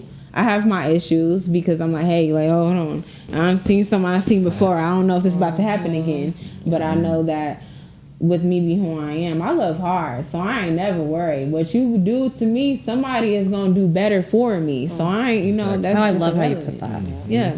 Yeah. And I hope that answers that for you. It does. Thank y'all. Thank you. That was a great question too. We got any more questions in the crowd? Yeah.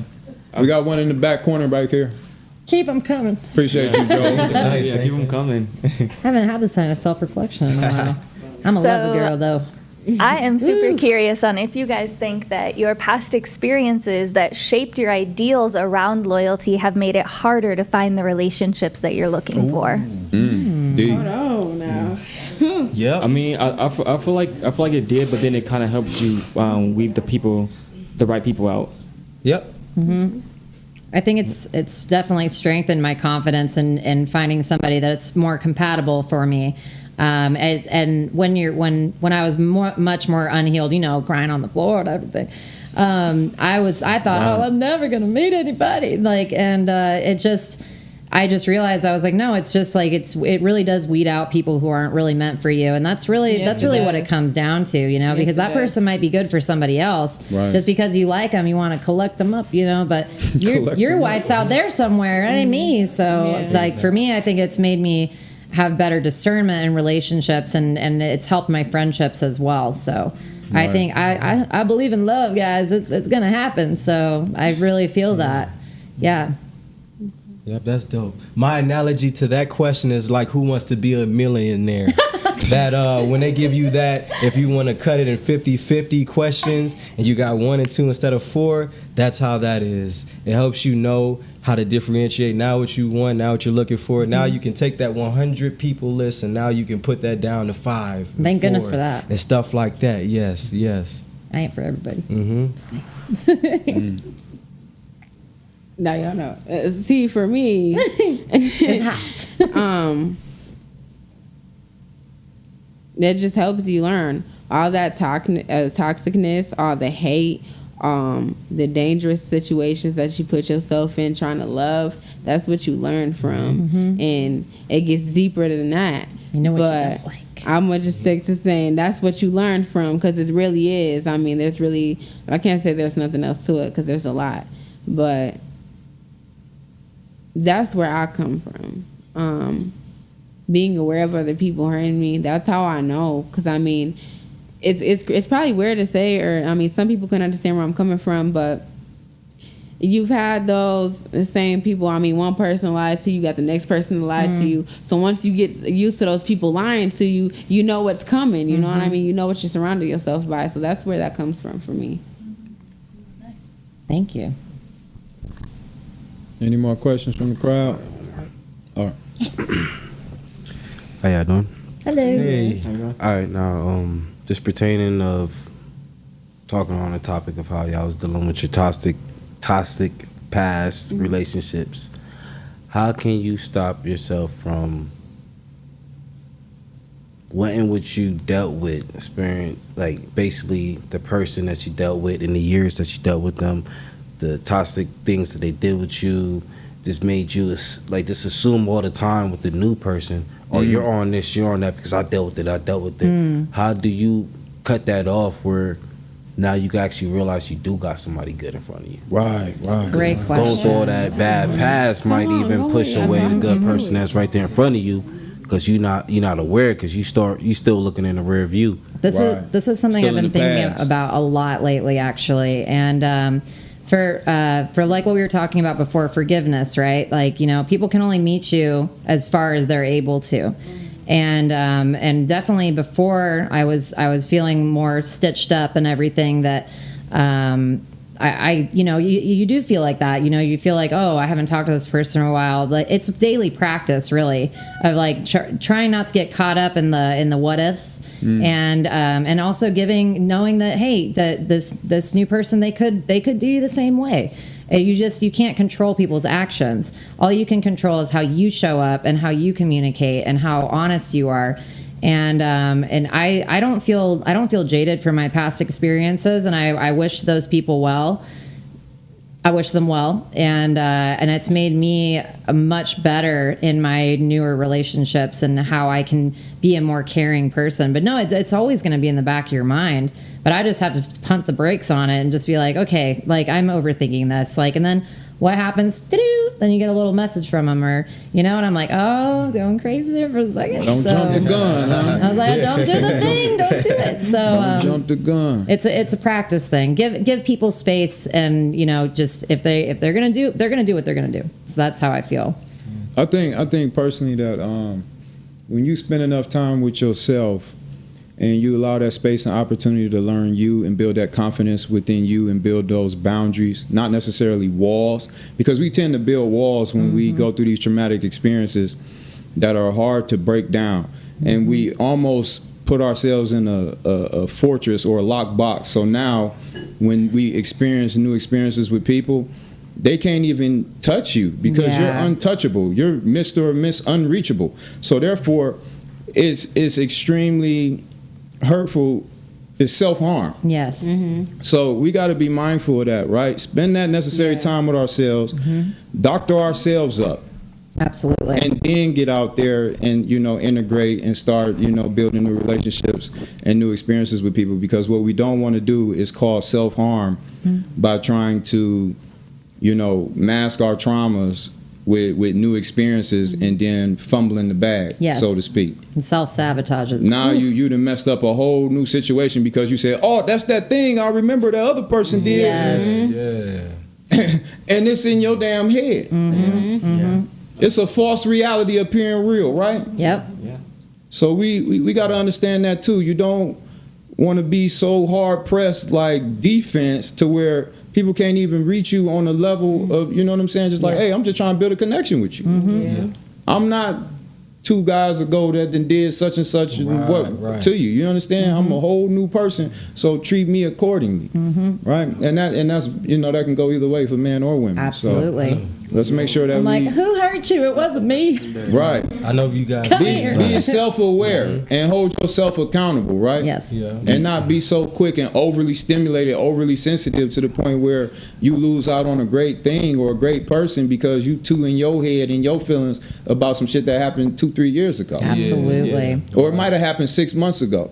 That means that you haven't given yourself enough time to process and heal to even get out there. So now that's self-harm too. Yep. I've had that happen to me where because you're not even healed. Exactly, where I put myself in a relationship when I know I'm not healed, when I know I'm still broken, Right. when I know I Tell don't the have truth. that Speak on mindset to maintain a relationship, honey. Because if you got kids, that's a whole different level of topic right there.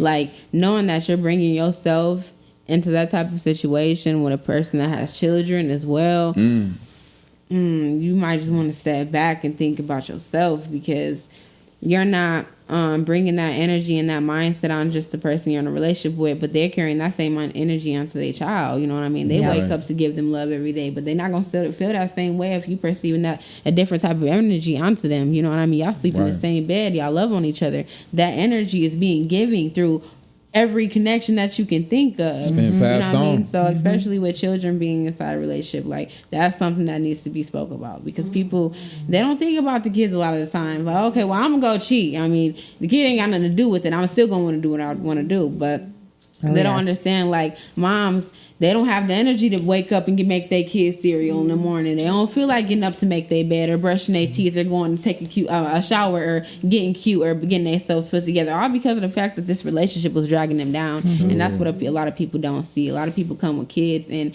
they love their kids so much. I see it like, man, I love my kid, but the person that I'm trying to build with is breaking everything that we supposed to be building. And I done seen it happen, you know what I mean? So that's where that comes from. So Well, I appreciate you sharing that perspective. Well said. Do we got any more questions from the crowd? Anybody? No, I think it's quiet now. All right. Next. Okay. All right, so I'd like to say thank you all to our esteemed guests for gracing us with your profound wisdom and personal experiences on the topic of loyalty. Thank you. We sincerely hope that this enlightened episode has ignited and sparked, the positivity within all of us, obviously, right? 100%. Absolutely. I need that. Yeah, this was definitely like a therapy session or something.